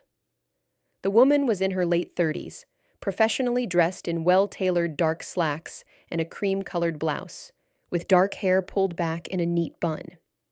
She carried a leather portfolio and moved with confident, purposeful steps. Ruth's pulse quickened. Even before the woman approached Martha at the front desk, Ruth knew. This was Elena Vasquez. "Hello, I'm Dr. Elena Vasquez from the Museum of American History in Boston," the woman said with a warm, professional smile. "I'm doing research on colonial-era artifacts in regional collections for an upcoming exhibition. Do you have time to show me your holdings? I called ahead last week and spoke with someone about visiting." Ruth watched Martha's performance with approval. Her friend showed no sign of recognition or nervousness, playing her part perfectly. "Of course, Dr. Vasquez. I'm Martha Chen, the museum director. I'd be happy to give you a tour of our collection. We have quite an interesting selection of colonial-era items, though we're dealing with some security issues at the moment. I'm sure you understand how that can be." "Oh? Nothing serious, I hope?" Vasquez's expression showed polite concern, but Ruth could see her eyes sharpening with interest. "Just some precautionary measures after a few items went temporarily missing. They've since been recovered, fortunately. Let me show you around our exhibits." Ruth watched Vasquez carefully as Martha led her through the museum. The woman was very good at her role. She asked intelligent questions about various artifacts, took occasional notes in her portfolio, showed appropriate scholarly interest. But her eyes were constantly scanning, evaluating, taking in sightlines and security measures. They spent about 45 minutes touring the main galleries. Vasquez asked about documentation practices, conservation methods, and the museum's collecting focus. She photographed several items with her phone, always asking permission first. When they reached the second floor near the archive room, Vasquez paused, gazing at a window that overlooked the town's main street. "This is a lovely space," she commented. "You have a beautiful view. Do you maintain a research archive as well? Many small museums have valuable document collections that researchers don't know about." "We do, though it's quite modest compared to major institutions," Martha replied, following the script they had rehearsed. "Mainly storage for items not currently on display, plus some documentation and family papers. It's nothing as extensive as what you'd find at larger museums." "Still, I'd love to see it if possible," Vasquez said with an encouraging smile. "Sometimes the most interesting finds are in small, overlooked collections. You'd be surprised what treasures can be hiding in storage." Martha hesitated convincingly, as if considering the request. "Normally I'd be happy to show you, but with the security situation, we're keeping it locked and limiting access. The recovered item I mentioned is stored there pending the police investigation. I'm sure you understand. We have to be cautious." "Of course, completely understandable," Vasquez said smoothly, showing no obvious disappointment. "Museum security is paramount, especially during an active investigation. Perhaps if I'm in the area again after the situation is resolved, I could return for a more comprehensive research visit." She handed Martha a business card, professionally printed with the Museum of American History's logo, an email address, and a phone number. "If you wouldn't mind, could you contact me once your security situation is resolved? I'll be in the Vermont area for another week or so conducting research at various institutions.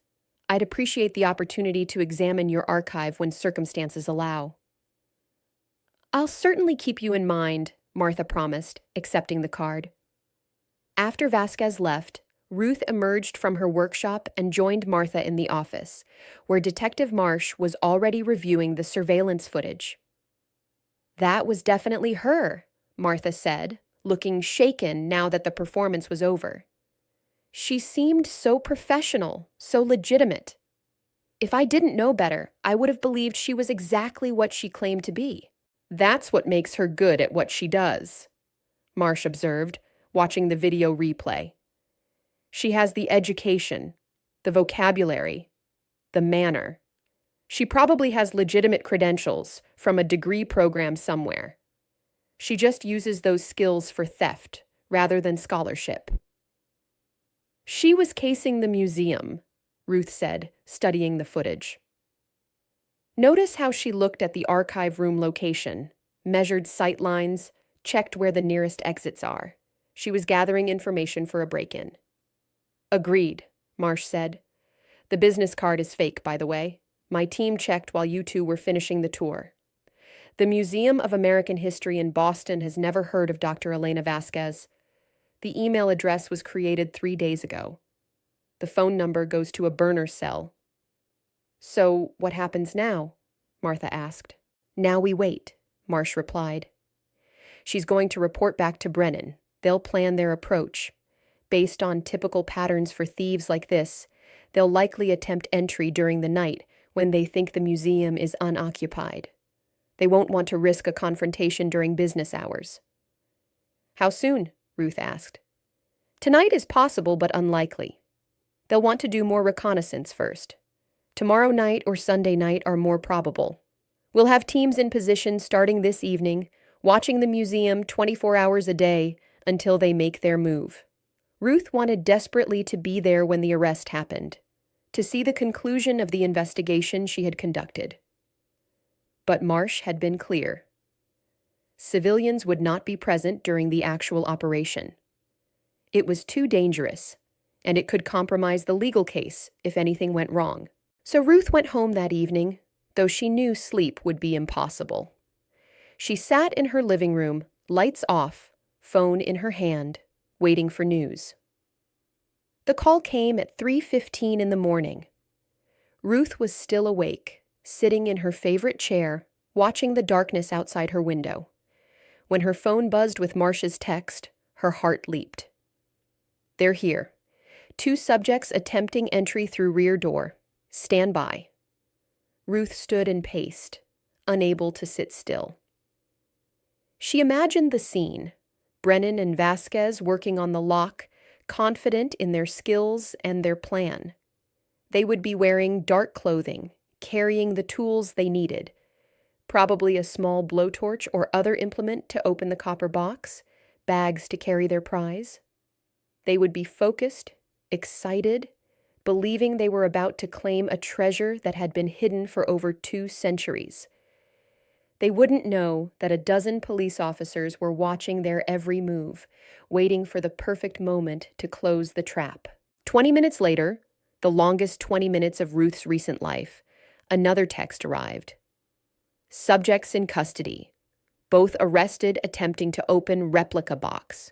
All museum items recovered from their vehicle. Come to the museum."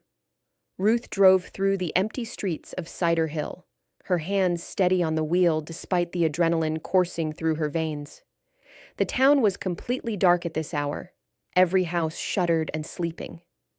Only a stray cat crossed the street in front of her car, pausing to give her an incurious glance before continuing on its night rounds. When she arrived at the museum, it was lit up like a stage. Police cars parked out front, with their lights casting blue and red flashes across the historic building. Several neighbors had come out onto their porches to see what was happening. This was probably the most excitement Cider Hill had seen in decades. Inside, the scene was controlled chaos. Officers were documenting evidence, taking photographs, bagging items for the crime lab.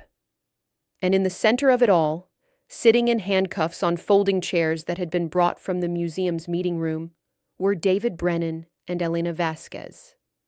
Brennan was a tall man in his mid-40s, with graying hair and the kind of weathered face that spoke of time spent outdoors. He wore dark jeans and a black jacket, and his expression was angry, the look of someone who couldn't believe his carefully laid plans had failed. Vasquez maintained her composure better, sitting with straight posture and a carefully neutral expression. But Ruth could see the calculation behind her eyes, the mind working through legal options and possible defenses. On an evidence table sat the replica box, along with an impressive array of tools for opening it: a small precision blowtorch, various chisels and pry bars, protective gloves, and other equipment. Next to that were bags containing the stolen museum items: the 3 silver spoons, the pewter tankard, the wooden box, and the pottery piece. All recovered, all safe. "Dr. Garner," Detective Marsh greeted her with a tired but satisfied smile. "Thanks to your investigation work, we've caught 2 of the most successful artifact thieves in the Northeast." "What about the stolen items?" Ruth asked, looking at the recovered artifacts. "Are they damaged?" "All in perfect condition.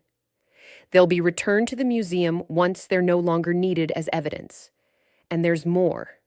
In their vehicle, we found artifacts from 3 other museums.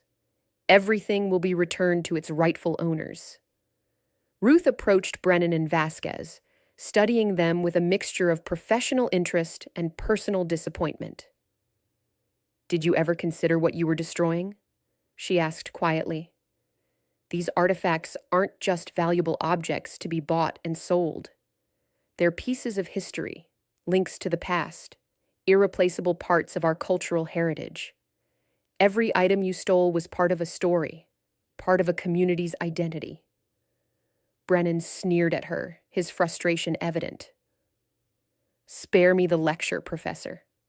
Objects sitting in dusty small-town museums don't matter to anyone except academics living in the past. We were going to sell them to people who actually appreciated their value, people willing to pay serious money for them. You were going to sell them to private collectors who would hide them away in personal vaults," Ruth corrected, her voice calm but firm. History belongs to everyone, not just the wealthy few who can afford to buy it. That's why museums exist, to preserve heritage and make it accessible to all people. By stealing these items, you were taking them away from entire communities, erasing parts of their history for your own profit. Elena Vasquez spoke for the first time since Ruth had entered, her voice cool and controlled. You must have been quite good in your previous career, Dr. Garner. You figured out in days what took us months of research to piece together. Cartwright's notes were incomplete, frustratingly vague. We had to do extensive additional investigation to locate the specific artifacts we needed. I had motivation you lacked, Ruth replied. I care about protecting cultural heritage, not exploiting it for money. Every artifact you stole represented someone's history, someone's story. The Whitcomb family built this town. Their possessions deserved to be preserved and studied, not sold on the black market. How noble, Vasquez said with a slight smile. And yet you found the treasury yourself. Quite efficiently, I might add. What makes your claim to it more legitimate than ours? I found it for the community it belongs to, Ruth said, and I reported my discovery to the proper authorities instead of trying to keep it for myself. That's the difference between archaeology and looting, between preservation and theft. Sheriff Morrison approached, placing a hand on Ruth's shoulder. We're going to transport them to the state police facility in Montpelier for processing. Dr. Garner, we'll need you to provide a formal statement about your investigation for the case file, but that can wait until morning.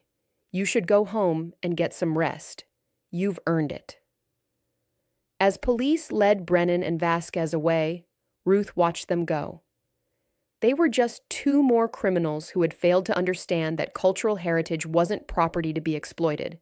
It was legacy to be protected. The case was over. The thieves were caught. The artifacts were safe. So why did Ruth feel so unsettled? Chapter 7.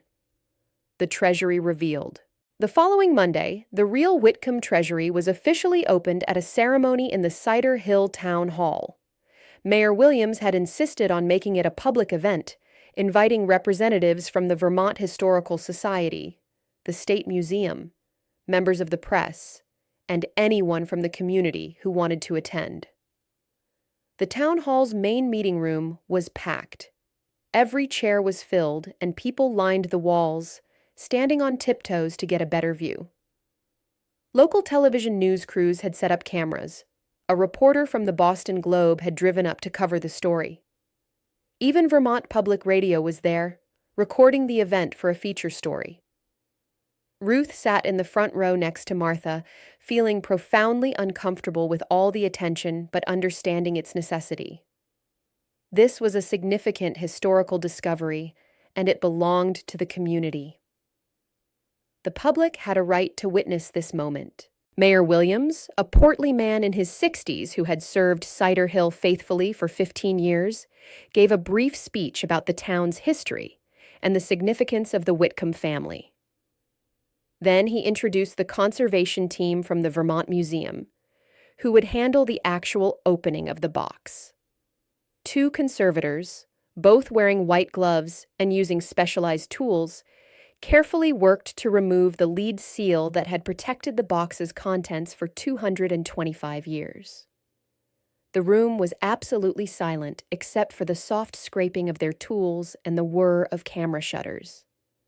As the seal finally broke with a soft crack, a collective breath seemed to pass through the room, hundreds of people inhaling together in anticipation. The senior conservator, a woman named Dr. Patricia Wells, who had 40 years of experience with historical artifacts, carefully lifted the lid. Inside, protected by layers of oiled leather wrapping that had miraculously survived the centuries, were several items. She removed each piece slowly and methodically, placing them on a white examination cloth while announcing them to the audience. First, a leather pouch. She carefully opened the drawstring closure. It contains gold coins. Preliminary count suggests approximately 60 coins of various denominations. I can see British guineas, Spanish doubloons, and early American coins. These would have been significant wealth in the 1790s. A murmur ran through the crowd. Martha squeezed Ruth's hand so tightly it hurt. Second, a document packet, sealed with red wax bearing what appears to be the Whitcomb family seal. Dr. Wells examined it carefully without breaking the seal. Based on the shape and weight, this appears to be multiple documents, possibly letters, business papers, or legal documents. These will require careful conservation work before we can safely open and read them. Third, a small wooden box, approximately 4 inches by 6 inches. She opened it carefully, revealing nestled compartments.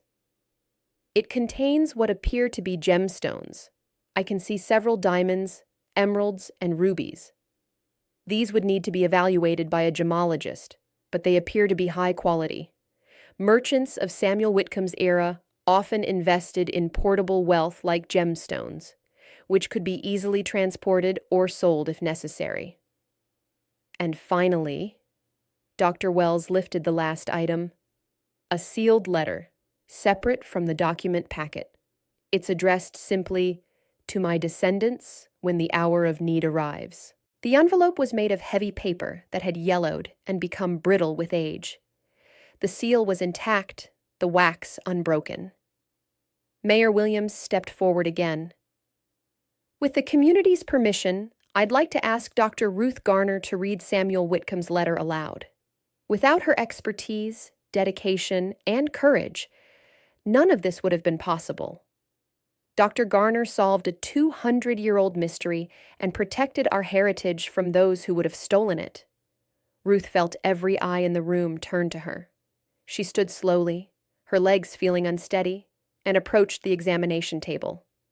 Dr. Wells carefully opened the envelope, using a conservation technique that preserved as much of the original material as possible, then handed Ruth the letter inside. The paper was fragile, crackling slightly in her hands. Samuel Whitcomb's handwriting was still clear despite the centuries, written in the formal style of his era with its long S's and elaborate capitals. Ruth cleared her throat and began to read. "To those of my blood who find this cash, know that I place it here in the year of our Lord 1800, as my health fails and my time on this earth draws toward its inevitable conclusion. The wealth contained herein represents the fruits of honest labor and prudent investment throughout my lifetime in business and trade. I conceal it not from greed or mistrust of my heirs, but from careful caution born of hard experience. I have lived through revolution and seen how quickly fortune can turn, how rapidly order can dissolve into chaos. I have witnessed theft and seizure, lawlessness and upheaval.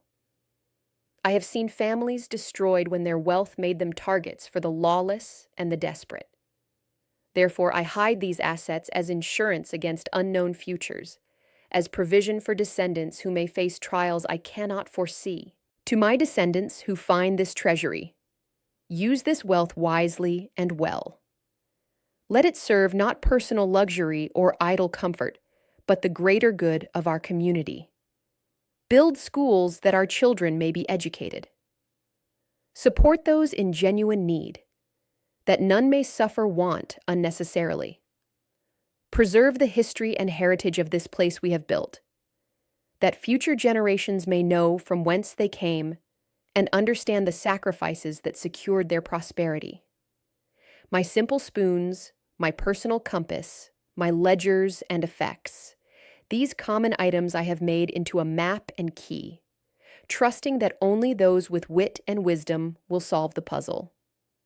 For such people will best understand the responsibility this wealth carries, and will use it not selfishly, but in service of others. I have hidden these assets in the resting place of my beloved son Nathaniel, taken from this world far too soon. His grave will remain undisturbed by law and custom, protected by both legal statute and human reverence. And so these treasures sleep beside him, awaiting the descendant wise enough to follow my clues and worthy enough to use what is found in accordance with my wishes. May God bless our family and this community for all generations to come. May those who find this wealth use it to build something enduring. May the Whitcomb name be remembered not for riches hoarded, but for good works accomplished. I remain your ancestor and eternal well-wisher, Samuel Whitcomb, written this 15th day of November, 1800, Cider Hill, Vermont. Silence filled the room as Ruth finished reading. Then someone began to applaud, slowly at first, then building as others joined in until the entire room was filled with thunderous clapping that seemed to shake the walls of the old building. Ruth carefully handed the letter back to Dr. Wells, feeling tears prick her eyes. Samuel Whitcomb had been a wise man, a thoughtful man who understood that wealth meant nothing without purpose. He had hidden his treasury not for his own benefit, but for the community he helped build. And now, 2 centuries later, his wishes would finally be fulfilled.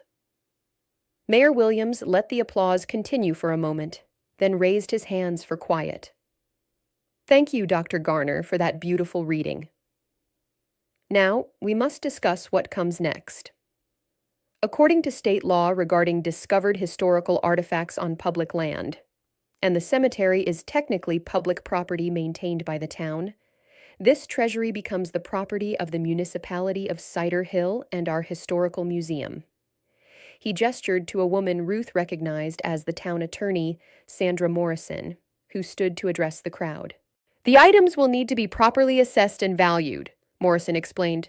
The gemstones will be evaluated by certified gemologists. The coins will be cataloged and appraised by numismatic experts. The documents will be conserved and studied by historians. This process will take several months. However, she continued, based on preliminary estimates, we're looking at significant value. The gold coins alone, given their age and condition, could be worth $80,000 to $100,000. The gemstones could add another $60,000 to $80,000. The historical documents may have scholarly value that exceeds their monetary worth. Another murmur ran through the crowd. That was serious money for a small town with a limited budget. The question before us, Mayor Williams said, is how to use these assets in accordance with Samuel Whitcomb's wishes and for the greatest benefit of our community. I'd like to open the floor to suggestions and discussion. What followed was one of the most engaged community meetings Ruth had witnessed in her 20 years in Cider Hill. Everyone had ideas. Teachers argued passionately for educational programs and scholarships. The volunteer fire department needed new equipment and better facilities. The library wanted to expand its local history collection and digitize historical records. The museum needed proper security systems and climate control for sensitive artifacts. The senior center needed repairs and updated accessibility features. Everyone spoke with genuine care for the community, and everyone listened respectfully to different viewpoints. This was small-town democracy at its finest. People who lived together, worked together, and wanted the best for their shared home.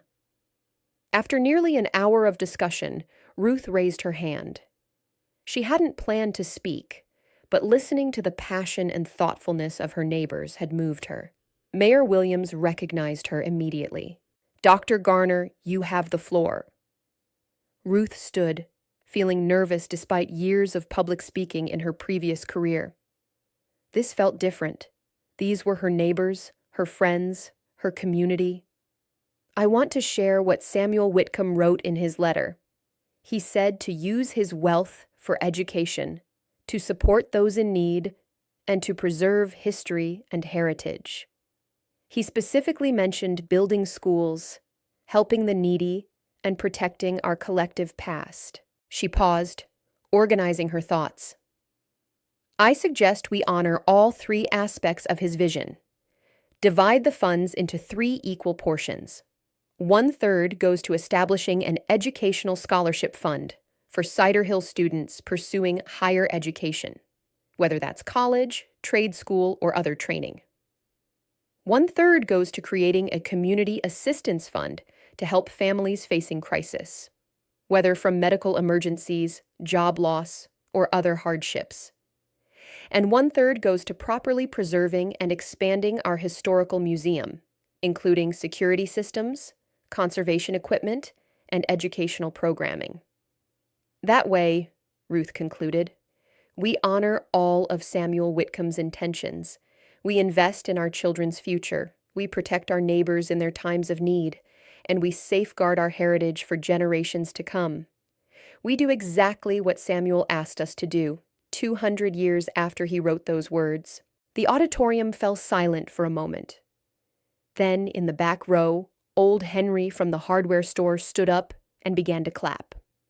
Others joined him, rising to their feet, applauding not just the proposal, but the spirit behind it. Mayor Williams called for a formal vote, and Ruth's proposal passed with only 3 dissenting voices. As the meeting concluded and people began to file out, talking excitedly about the implications of the discovery and the plans for using the funds, Ruth found herself surrounded by well-wishers. People thanked her, shook her hand, patted her shoulder. Some had tears in their eyes. "You saved our museum," Martha said, hugging Ruth tightly. "You protected our history. You brought Samuel Whitcomb's legacy back to life." "We did it together," Ruth corrected. "This belongs to all of us." But she knew that wasn't entirely true. Without her investigation, without her expertise and determination, the treasury would have been stolen by Brennan and Vasquez and sold on the black market. Samuel's wishes would have been ignored, and Cider Hill would have lost a significant piece of its heritage. For the first time in 20 years, Ruth felt truly proud of using her skills from her previous life. She had protected history. She had served her community. She had made a difference. Maybe that old life and this new life didn't have to be completely separate after all. 2 weeks later, after the excitement had begun to settle, and the Vermont Historical Society had completed their initial assessment of the Whitcomb treasury, life in Cider Hill started returning to normal. The news crews had departed. The treasure had been temporarily moved to a secure facility for proper conservation work, and Ruth had returned to her restoration workshop, working on the backlog of projects that had accumulated during the investigation. She was treating a 19th century music box, carefully cleaning corrosion from its delicate mechanism, when Martha knocked on her workshop door.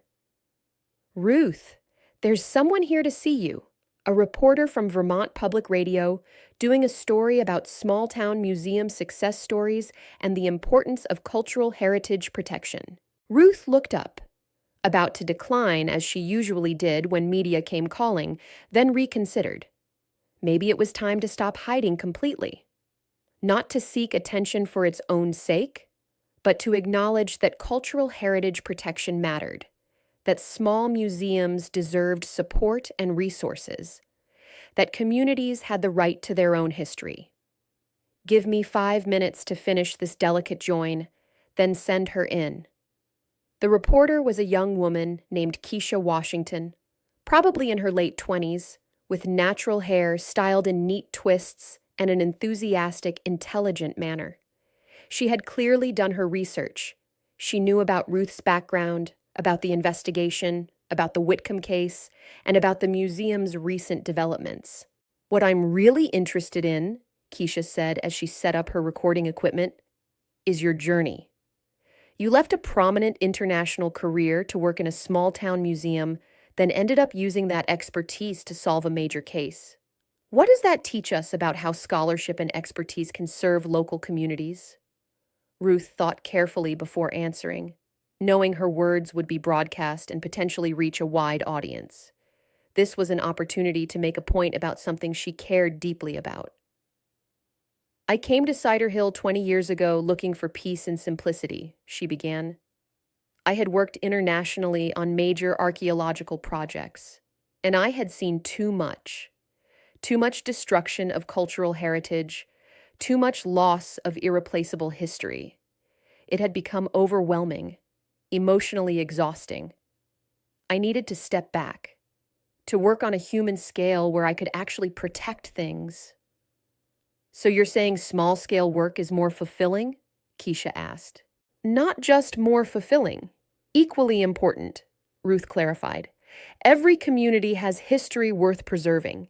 Every town has stories worth telling. The Whitcomb family's treasury might not be the Rosetta Stone or the Terracotta Army, but it matters tremendously to Cider Hill.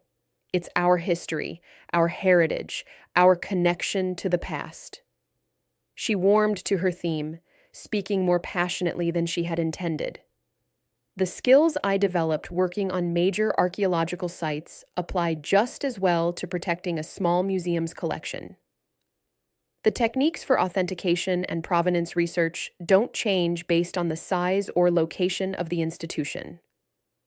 Cultural heritage protection isn't just about preserving great monuments and famous artifacts. It's about protecting everything that connects communities to their past. So you're saying all history matters equally? I'm saying all history matters, period. The letters in this museum from Civil War soldiers might not be famous, but they tell us about real people who lived and loved and struggled. The quilts made by 19th century women show us their artistry and their lives. The tools used by early farmers tell us how this land was worked and how people survived.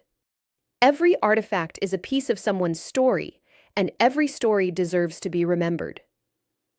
The interview continued for another 30 minutes, with Keisha asking thoughtful questions about the investigation itself, about the methods Ruth had used, about the challenges of balancing academic rigor with practical conservation work in a resource-limited environment. Last question, Keisha said. Do you have any regrets about leaving your international career? You were on track for significant academic recognition, major publications, prestigious positions. Ruth looked out the window at Main Street, at the familiar town she had called home for 2 decades. She could see Mrs. Chen sweeping her shop entrance. Mr. Patterson was walking his dog. 2 teenagers were sharing headphones and laughing at something on a phone. No regrets at all, she said firmly. I found what I was looking for here. I found a place where I could make a difference on a human scale, where I could protect history without the weight of the world on my shoulders, where I could be part of a community rather than a visiting expert. This is where I belong. After Keisha left, Ruth returned to her music box restoration. But her mind wandered, thinking about the journey that had brought her here and the unexpected turns her life had taken. The following week, the museum board held a special meeting. Martha had warned Ruth that they wanted to discuss something important, but wouldn't say what. The board consisted of 5 community members: Mayor Williams, Sandra Morrison, the town attorney, retired teacher Helen Kowalski, local business owner James Wright, and young mother and historical society member Maria Gonzalez. They were all seated around the meeting table when Ruth and Martha arrived. Thank you for coming, Ruth, Mayor Williams said. We wanted to discuss the museum's future and your role in it. Ruth felt a flutter of nervousness. Had she overstepped somehow during the investigation? Were there liability concerns? Helen Kowalski, a sharp-eyed woman in her 70s who had taught 3 generations of Cider Hill children, spoke next. Dr. Garner, your work over the past few weeks has been extraordinary. You protected our collection, solved a historical mystery, recovered stolen artifacts, and helped bring significant resources to our community. The board has been discussing how to best utilize your expertise going forward. We'd like to offer you a new position, Mayor Williams continued. Director of Historical Research and Collections. You would continue your restoration work, but you'd also have responsibility for curating exhibitions, conducting research, authenticating acquisitions, and serving as a consultant to other regional museums. We have funding from the Whitcomb Treasury allocation to support a proper salary for this role. Ruth sat back, surprised. She had expected thanks, maybe a commendation, not a significant new position. The museum is growing, Martha added. The publicity from the Whitcomb case has increased our visitor numbers by 300%. We're getting donation offers from families all over Vermont.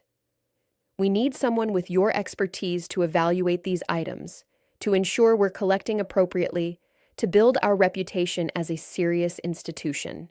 We're not asking you to return to your old life, Sandra Morrison clarified, reading Ruth's hesitation accurately.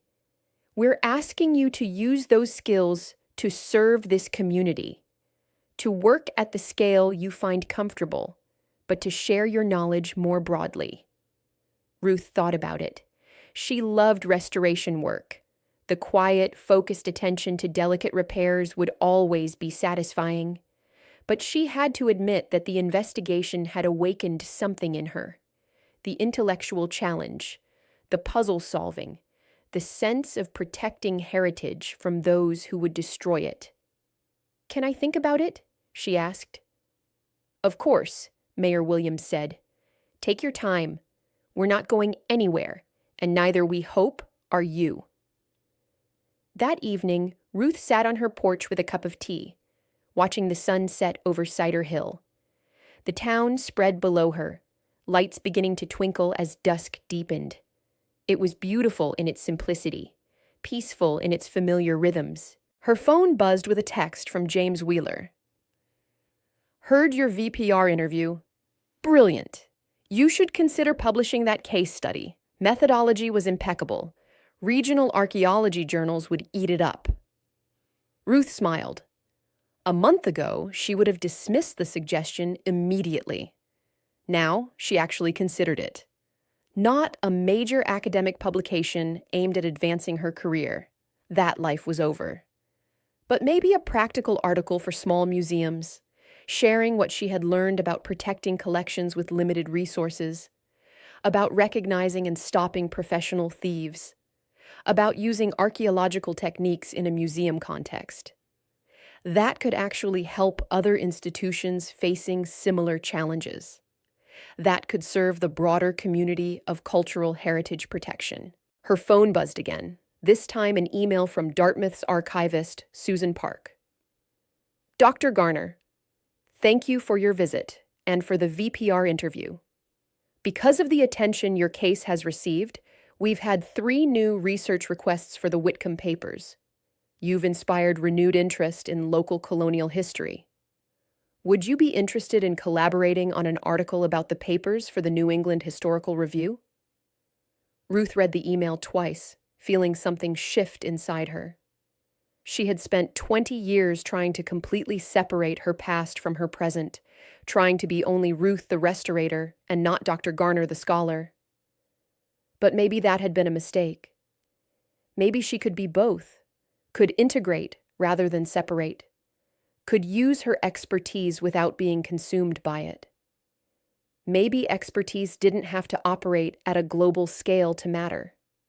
Maybe serving one community deeply was just as valuable as trying to save the whole world. She texted Martha, "I've thought about the position. My answer is yes." The response came immediately. "Excellent. We're going to do amazing things together." Ruth smiled, feeling genuinely excited for the first time in years. Not the anxious, overwhelming pressure of her international career, but a quieter, sustainable excitement about meaningful work at a manageable scale. She looked out over Cider Hill again, at this town that had given her 20 years of peace and healing. Now she would give something back, not by leaving or by trying to recreate her former life, but by using her skills to serve the community she loved. It felt right. It felt like coming home. Summer arrived in Cider Hill with characteristic New England beauty. The hills turned deep emerald green, gardens exploded with color, and the town's population swelled slightly with seasonal tourists and returning summer residents. The historical museum saw record attendance numbers, driven partly by publicity about the Whitcomb Treasury discovery and partly by genuine improvements to the exhibits and programming. Ruth's new role as director of historical research suited her perfectly, like a well-fitted glove. She still did restoration work. That remained her first love and would always be the core of what she did. But now she also curated special exhibitions, consulted on historical preservation projects throughout the region, and offered her expertise to other small museums dealing with authentication questions or provenance issues. The museum itself was transforming in exciting ways. Part of the Whitcomb Fund allocation went toward installing proper security systems, professional-grade cameras, improved display cases with modern locks, environmental monitoring to protect sensitive materials, and even a small vault for storing particularly valuable items. Martha hired a part-time assistant curator, a recent UVM graduate named Alicia Rodriguez, who brought fresh energy and social media savvy to the museum's operations. On a warm July afternoon, Ruth was working in her expanded workshop. They had knocked through a wall to give her more space, when a familiar figure appeared in the doorway. "Knock, knock," said Dr. James Wheeler, grinning broadly. "Thought I'd visit in person for once instead of just emailing and calling." "James!" Ruth stood, genuinely delighted to see her old mentor. "What brings you all the way to Vermont?" "You do, actually. I've been invited to give a lecture at UVM next week about recent developments in archaeological conservation techniques, and I wanted to see your operation here. I've heard about the changes, but I wanted to see them with my own eyes. Show me around?" Ruth gave him the full tour, showing off everything with justifiable pride. The new security measures that would prevent another theft, the expanded exhibit spaces with proper lighting and climate control, the special Whitcomb gallery they had created, which told Samuel's story and displayed some of the treasury items alongside family documents and artifacts. The conservation lab, where they could now do more sophisticated analysis of materials. The small research library they were building with donated books and archived newspapers. "This is genuinely impressive, Ruth," James said as they finished the tour. "You've transformed this place from a charming but limited local museum into a serious institution. Small scale, yes, but professional quality. This is exactly the kind of community-focused historical preservation we need more of across the country." They had lunch at the cafe across the street from the museum, sitting at an outdoor table and catching up on 20 years of life. James had officially retired from teaching at Penn, but still published regularly, consulted on major excavations, and served on various professional boards. "Do you ever think about coming back to it?" he asked, spearing a bite of salad. "The fieldwork? The major international projects? With your skills and the reputation you've rebuilt through this case, you could probably have your pick of positions." Ruth considered the question seriously, taking time to formulate her answer. "Not the way I used to do it. I don't have the physical stamina for excavation work in difficult field conditions anymore. I'm 66 years old, not 36, and I don't have the emotional resilience for the scale of loss we were constantly dealing with on international projects." She sipped her iced tea, organizing her thoughts. "But this? This I can do. This feels sustainable. I can protect history at a scale where I actually see the results of my work. I can serve a specific community, build relationships, watch the impact of what I do. That matters to me more than prestigious publications or academic recognition ever did." "You've found your place," James observed with the wisdom of someone who had mentored dozens of graduate students over his career. "That's genuinely rare and precious, Ruth. Not everyone does. Most people spend their whole lives looking for where they fit, where they can make a meaningful contribution without losing themselves. You found it. Don't take that for granted." "I don't," Ruth assured him. "I'm grateful every day for Cider Hill, for this museum, for the community that accepted me without questions and gave me exactly what I needed. That evening, Ruth attended the first award ceremony for the Whitcomb Educational Scholarship. The town council had set up a selection committee to review applications, and they had chosen 5 recipients from the graduating class at Cider Hill Regional High School. The ceremony was held in the high school auditorium, which was packed with families, teachers, and community members. Each student stood to accept their award, a check for $5,000 annually for up to 4 years, renewable based on maintaining good academic standing, and spoke about their dreams and plans. 3 students were going to state universities to study engineering, education, and environmental science. 1 was attending a technical program to become an electrician, and 1, a talented young woman named Sophia Martinez, was going to the Rochester Institute of Technology to study museum conservation. As Sophia accepted her award and gave her speech, Ruth felt tears prick her eyes. "I grew up visiting this museum," Sophia said, her voice strong despite obvious nervousness at speaking in front of so many people. "I loved seeing old things, imagining the people who made them and used them.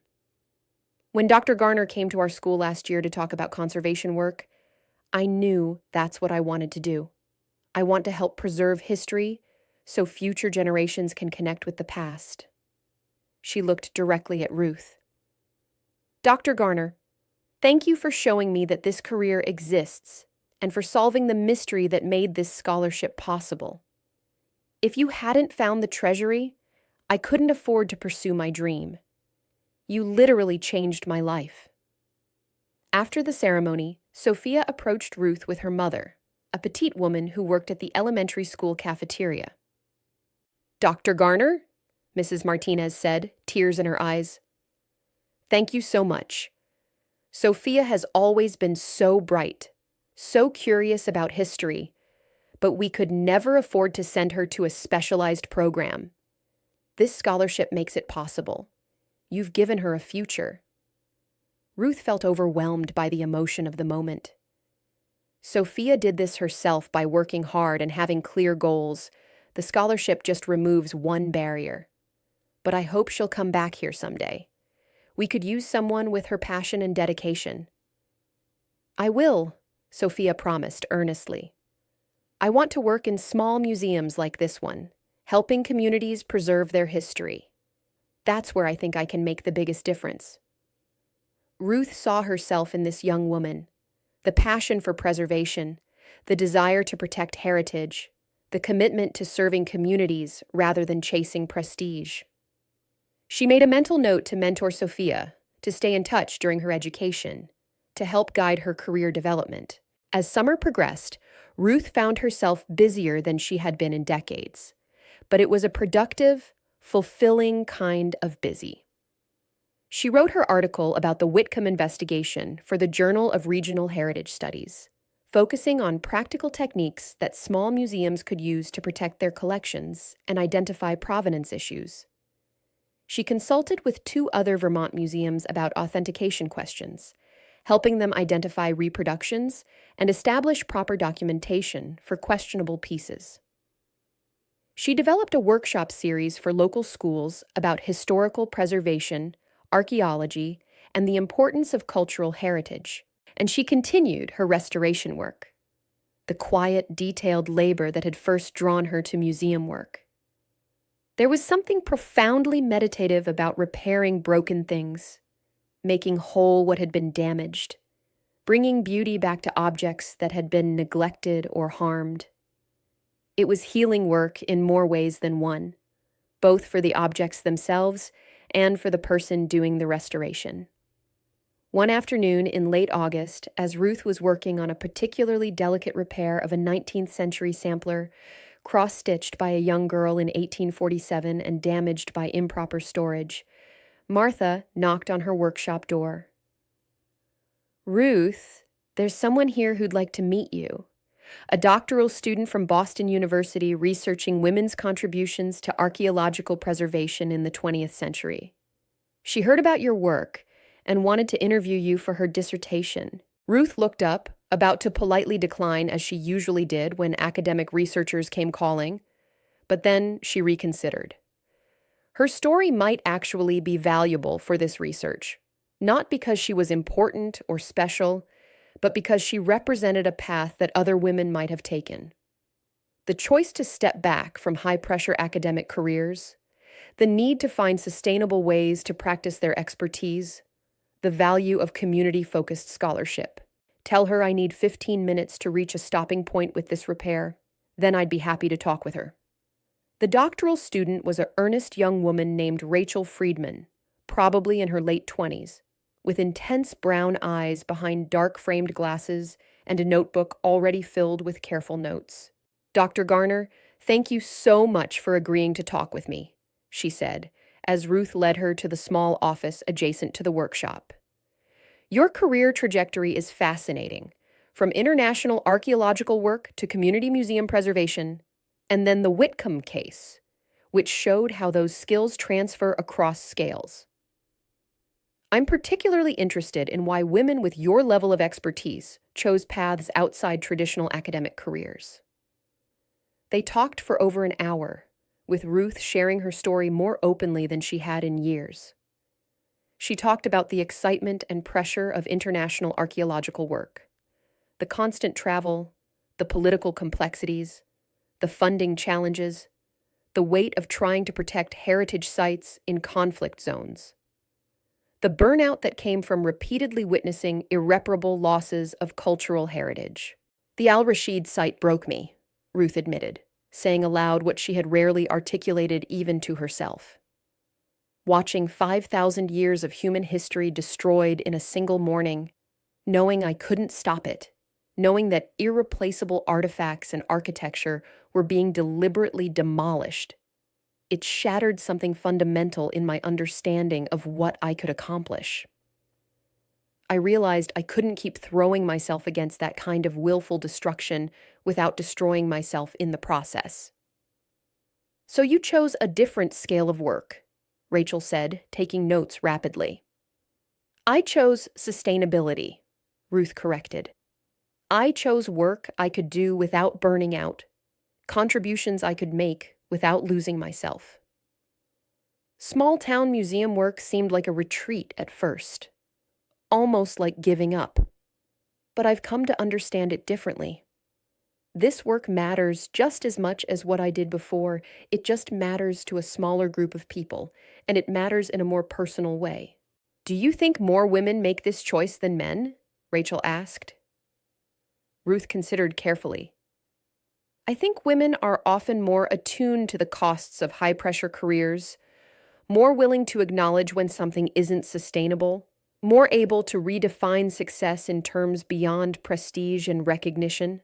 But I also think the field, archaeology, museum work, cultural heritage, has often pushed women toward these smaller roles anyway, made it harder for us to access the resources and positions that men get more easily. So it's complex. Some of us choose this path. Some of us are channeled toward it by structural barriers." The interview eventually wound down, with Rachel thanking Ruth profusely for her time and insights. As she left, Ruth felt both exposed and oddly relieved. She had spent 20 years hiding her past, and now she was openly discussing it, acknowledging it as part of who she was. That evening, Ruth received an email that made her pause and think carefully. It was from the Vermont Historical Society, offering her a position on their board of directors. They wanted her expertise on conservation and collections management, and they particularly valued her connections to both academic scholarship and small community museums. Ruth read the email 3 times. A board position would mean quarterly meetings in Montpellier, reviewing grant applications, setting policy for historical preservation across the state. It would mean more visibility, more responsibility, more involvement in the broader cultural heritage community. A month ago, she would have declined immediately. Too much exposure, too much pressure, too close to the life she had left behind.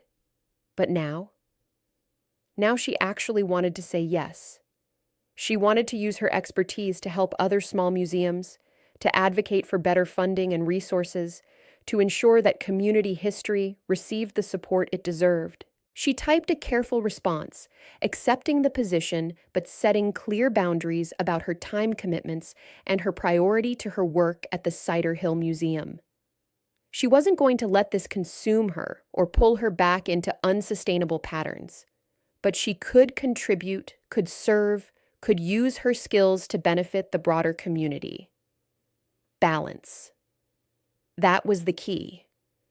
Using her expertise without being overwhelmed by it, serving beyond herself without losing herself, contributing at a scale that felt meaningful without becoming crushing. Ruth hit send on the email, then sat back and smiled. She was finding her way forward, integrating her past and present into something new and sustainable. It felt good. It felt right.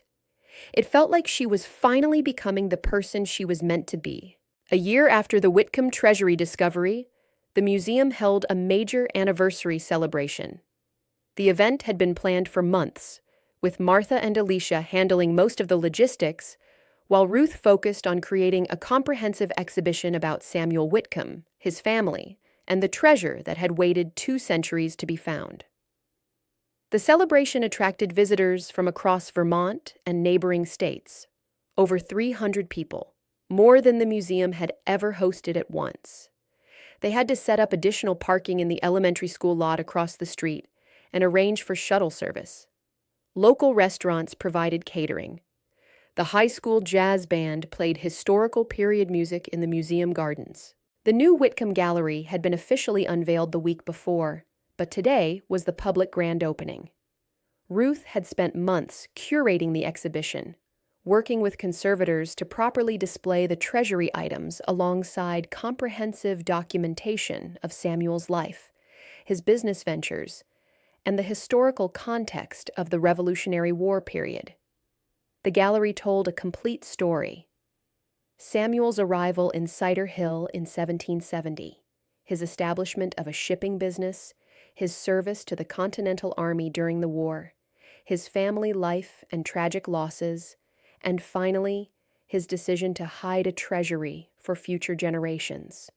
The exhibition included the gold coins, some of them, the most historically significant pieces, with the rest in secure storage. Several of the gemstones, Samuel's carefully preserved letters, and a replica of the copper box showing how it had been buried. But the centerpiece was Samuel's final letter, professionally conserved and displayed under special protective glass, with his words transcribed beside it for easier reading. Visitors stood in front of it for long minutes, reading his hopes for future generations, his wishes that the wealth serve the community, his clever solution to protecting assets during uncertain times. Ruth stood in the gallery, watching visitors examine the displays. Children pressed their faces against the glass cases, marveling at the gold coins and imagining the treasure hunt. Adults read Samuel's letters with obvious interest, connecting with this man who had lived 2 centuries ago. Historians and scholars took detailed notes for their own research projects. Detective Sarah Marsh had come down from Montpelier for the event, bringing news that David Brennan and Elena Vasquez had both pleaded guilty to multiple counts of theft and trafficking in stolen artifacts. They would serve substantial prison sentences. "How does it feel to see it all come together?" Marsh asked Ruth as they stood in the gallery together. "Satisfying," Ruth admitted, watching a group of elderly visitors reading Samuel's letter with tears in their eyes. "A year ago, I was just trying to stop some thefts from the museum. I never imagined it would lead to all of this. The treasury discovery, the scholarship fund, the museum transformation, the regional attention to small-town heritage preservation." "You did more than stop thefts," Marsh said firmly. "You solved a 200-year-old mystery. You recovered a significant historical treasure. You created a blueprint for how small communities can protect and celebrate their heritage with limited resources. You've inspired other museums to take their security and documentation more seriously. That's quite an accomplishment, Dr. Garner. The celebration continued into the evening, with speeches and presentations scheduled throughout the day. Mayor Williams officially announced that the Whitcomb Educational Scholarship Endowment had grown through additional community donations and would now support up to 8 students annually rather than 5. The first year's recipients were there, sharing updates about their college experiences and how the scholarship had changed their trajectories. Martha gave an emotional speech about the museum's growth over the past year. Visitor numbers had increased by over 300%, from about 40 visitors weekly to nearly 150. The collection had expanded through careful new acquisitions from families all over Vermont who wanted to donate family heirlooms to a museum they trusted. They had hired 2 additional staff members and were planning further expansion of exhibit space. The museum had gone from a struggling small-town institution to a thriving regional cultural center. Then Martha called Ruth to the podium, and the crowd quieted with anticipation. "I want to recognize someone extraordinary," Martha began, her voice thick with emotion. "Someone who transformed not just this museum, but our entire community's relationship with history. Dr. Ruth Garner came to Cider Hill 20 years ago seeking a quiet life, a place to heal, a way to practice her craft without the overwhelming pressures of international work. What she gave us instead," Martha continued, "was something far more valuable. She showed us that expertise doesn't have to operate at a global scale to matter profoundly. She demonstrated that protecting a small-town museum's collection is just as important as preserving famous archaeological sites. She proved that every community deserves access to its own history, and that skilled professionals are needed everywhere, not just in major institutions. Most importantly," Martha concluded, looking directly at Ruth, "she showed us what it means to truly serve a community, not as a visiting expert passing through, but as a dedicated member who cares deeply about our shared heritage and our collective future. Ruth, thank you for choosing Cider Hill. Thank you for protecting our history. And thank you for reminding us that all history matters, especially our own." The applause was thunderous and sustained. Ruth accepted it with grace, though she felt her cheeks burning with embarrassment at so much attention. She kept her own remarks brief and heartfelt. 20 years ago, I came here broken in ways I didn't fully understand, seeking to hide from a world that had become too painful to face. I had witnessed too much destruction of cultural heritage, too much irreparable loss, too much willful obliteration of human history. It had broken something fundamental in me. This community welcomed me without questions, accepted me without demands, and gave me exactly what I needed: peace, purpose, and time to heal. You let me work quietly in my restoration workshop, preserving artifacts piece by piece. You included me in your lives, invited me to church suppers and town meetings, made me feel like I belonged. A year ago, when the museum faced a crisis, I had a choice. I could have stayed in my workshop, kept my head down, maintained my careful distance from my past. Instead, I chose to engage fully, to use skills I had thought I'd abandoned, to protect the heritage that belonged to all of us. What I learned through that experience is profound. We're never just one thing. We carry all our experiences, all our skills, all our past selves within us. The question isn't whether to acknowledge that past, but how we choose to use it. I chose to use mine to serve this community that has given me so much. Her voice grew stronger, more passionate. Thank you for letting me be both Ruth the restorator and Dr. Garner the expert. Thank you for showing me that I could integrate my past and present rather than keeping them rigidly separate. Thank you for demonstrating that home isn't just a place. It's a community that values what you offer, supports who you are, and lets you contribute in ways that feel meaningful and sustainable. Samuel Whitcomb wanted his wealth to serve the greater good, to build schools, to support those in need, to preserve heritage. Today, 200 years later, we're fulfilling his wishes. We're investing in education through scholarships. We're supporting families through the Community Assistance Fund. And we're protecting our shared history through this transformed museum. That's what it means to honor the past, Ruth concluded. Not just preserving old things, but letting the wisdom and values of previous generations guide how we build our future. Samuel understood that. And now, finally, we do too. As the evening wound down and visitors began to leave, Ruth found herself alone in the Whitcomb Gallery one more time. She stood before Samuel's letter, reading his words again in the soft gallery lighting. Let the discovery of this cache come when it is truly needed, not merely wanted. The timing had been perfect, almost eerily so. The museum had needed funds for security improvements after the thefts. The community had needed a reminder of its historical significance and collective identity. And Ruth, though she hadn't realized it at the time, had needed to remember that expertise unused is potential wasted, that skills applied with purpose can change lives. She thought about David Brennan and Elena Vasquez, both now serving prison sentences for their crimes. They had seen Samuel's treasury as a prize to steal, value to extract for personal profit. They had missed the real treasure, the story itself, the connection between past and present, the way history continues to shape and inspire communities generations later. Still here? Martha joined her in the gallery, carrying 2 glasses of wine left over from the celebration. I thought you'd be exhausted from all the socializing and attention. Just reflecting, Ruth replied, accepting the wine gratefully.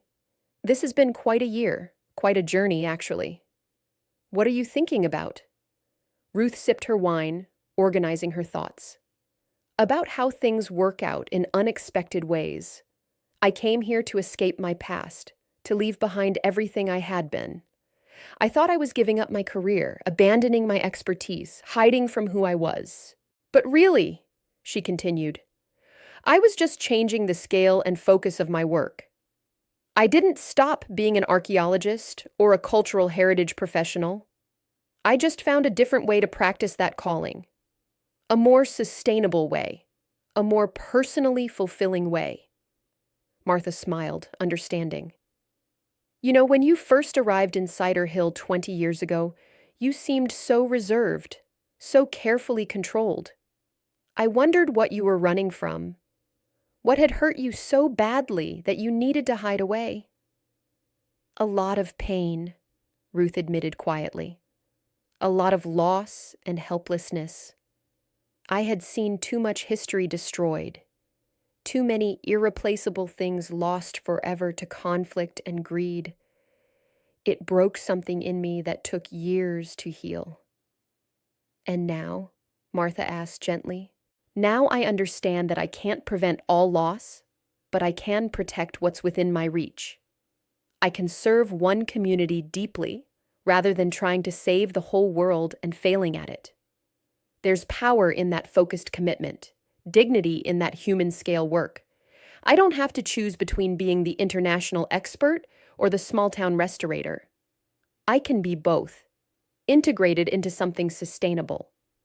They stood together in comfortable silence, looking at the display that told Samuel Whitcomb's story and honored his legacy.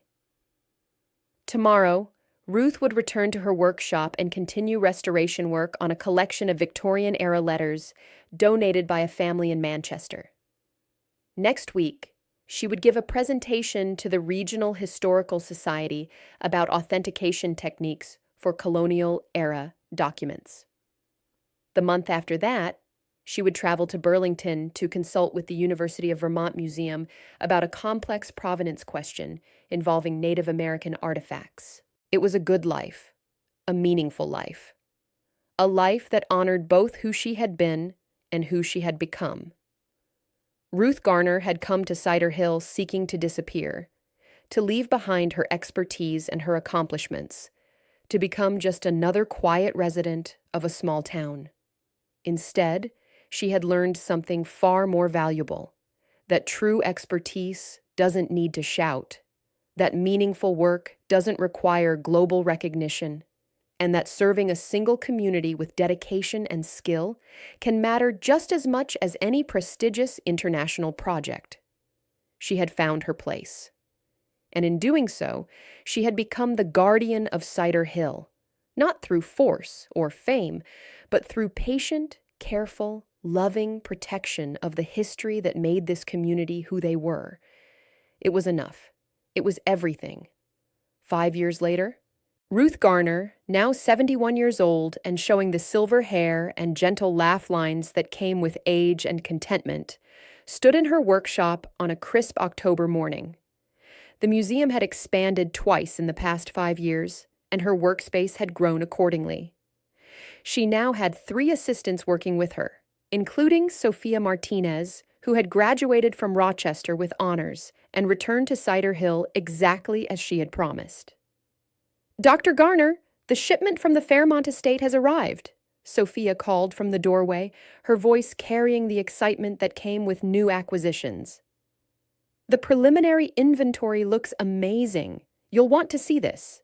They unpacked the crates together with careful precision, documenting everything as they went. Among the donated items, furniture, household goods, photographs, letters, was a painting that caught Ruth's eye immediately. It was a portrait of a young woman, painted in what appeared to be early 19th century style. But something about the brushwork, the materials used, the subject's clothing suggested it might be older and more significant than it initially appeared. "What do you think?" Sophia asked, already learning to recognize when her mentor saw something special. "Possibly late 18th century, which would make it quite rare for Vermont," Ruth murmured, examining the canvas and frame with her magnifying glass. The signature in the corner was partially obscured by varnish and age, but she could make out what might be the initials R.A. "This will require careful analysis, infrared imaging to see the underpainting, X-ray to examine the canvas structure, chemical analysis of the paint composition. Let's document everything thoroughly and start the research process." It was exactly the kind of mystery that made this work endlessly fascinating. Each artifact was a puzzle, a story waiting to be understood and told. The Cider Hill Historical Museum had become a genuine regional destination, known throughout New England for its excellent curation, professional quality exhibits, and scholarly approach to local history. The Whitcomb Gallery attracted researchers and students from across the region and occasionally from further afield. Graduate students came to study Samuel's papers and business records. Historians researched Revolutionary War-era commerce using the museum's documentation. Genealogists traced family connections through the carefully preserved records. The educational scholarship had sent 43 students to college over 5 years, with 2 of them having already graduated and begun their careers, one as a teacher, one as an engineer. Sophia Martinez was proof that investing in young people's education created lasting impact. Ruth had published 5 articles about various aspects of local historical preservation and cultural heritage protection. She regularly consulted with museums throughout Vermont and neighboring states, sharing her expertise freely and generously. She served on the Vermont Historical Society Board and had helped secure grant funding for numerous small museums struggling with conservation and security issues. The town had grown modestly but thoughtfully, adding a few new businesses while maintaining its character and community feel. The annual Autumn Festival had become a major regional event, attracting thousands of visitors who came for the museum, the fall foliage, and the genuine small-town New England experience. Ruth still lived in her blue cottage on Maple Street, though she had added a small addition to create a proper home office where she could work on research and writing projects. She still attended church on Sundays and volunteered at the library. She had become, over 2 decades, as much a part of Cider Hill as the old buildings and the ancient trees. But she no longer felt like she was hiding or pretending to be someone she wasn't. She was simply Ruth, restorator, researcher, expert, community member, guardian of history. All of those identities integrated into one coherent, satisfying whole. That evening, as Ruth locked up the museum after a busy day, she paused to look at the building. The old schoolhouse had been beautifully restored and thoughtfully expanded while maintaining its historical character. Inside its walls were stories spanning 3 centuries, preserved and protected for future generations. This was her legacy. Not dramatic international excavations or headline-making discoveries, not prestigious publications or academic awards. Just the patient, careful, dedicated work of protecting history one artifact at a time, serving one community deeply and well, teaching the next generation to value and preserve cultural heritage. She thought back to that traumatic day 25 years ago, when she had witnessed the destruction of the Al-Rashid site. The pain was still there. She suspected it would always be there. But it no longer controlled her. It no longer defined her. She had transformed that pain into purpose, that helplessness into protection, that overwhelming grief into sustained, meaningful action. As she walked home through the autumn evening, leaves crunching satisfyingly under her feet and the scent of wood smoke from evening fires filling the air, Ruth felt deeply, profoundly content. She had made the right choices. She had found her place. She had learned how to use her expertise without being consumed by it. She had become not the guardian of world history. That was too large, too overwhelming, too impossible for any one person. But something equally valuable, the guardian of Cider Hill's heritage, the protector of one community's connection to its past. And in serving this small town with dedication and skill, she had discovered a profound truth that many experts never learned. All history is local to someone, all preservation matters to somebody, and expertise applied with love and sustained commitment can transform not just artifacts, but entire communities. Ruth Garner had come to Cider Hill seeking to disappear into anonymity. Instead, she had learned to shine in a different way, not with the bright glare of international acclaim that could burn out and leave darkness behind, but with the steady, warm, sustainable glow of committed service to a place and people she loved. It was enough. It was more than enough. It was everything. If this story touched you, don't forget to like, comment, and subscribe. We'd love to hear what inspired you the most, and where in the world are you watching from? Let us know below.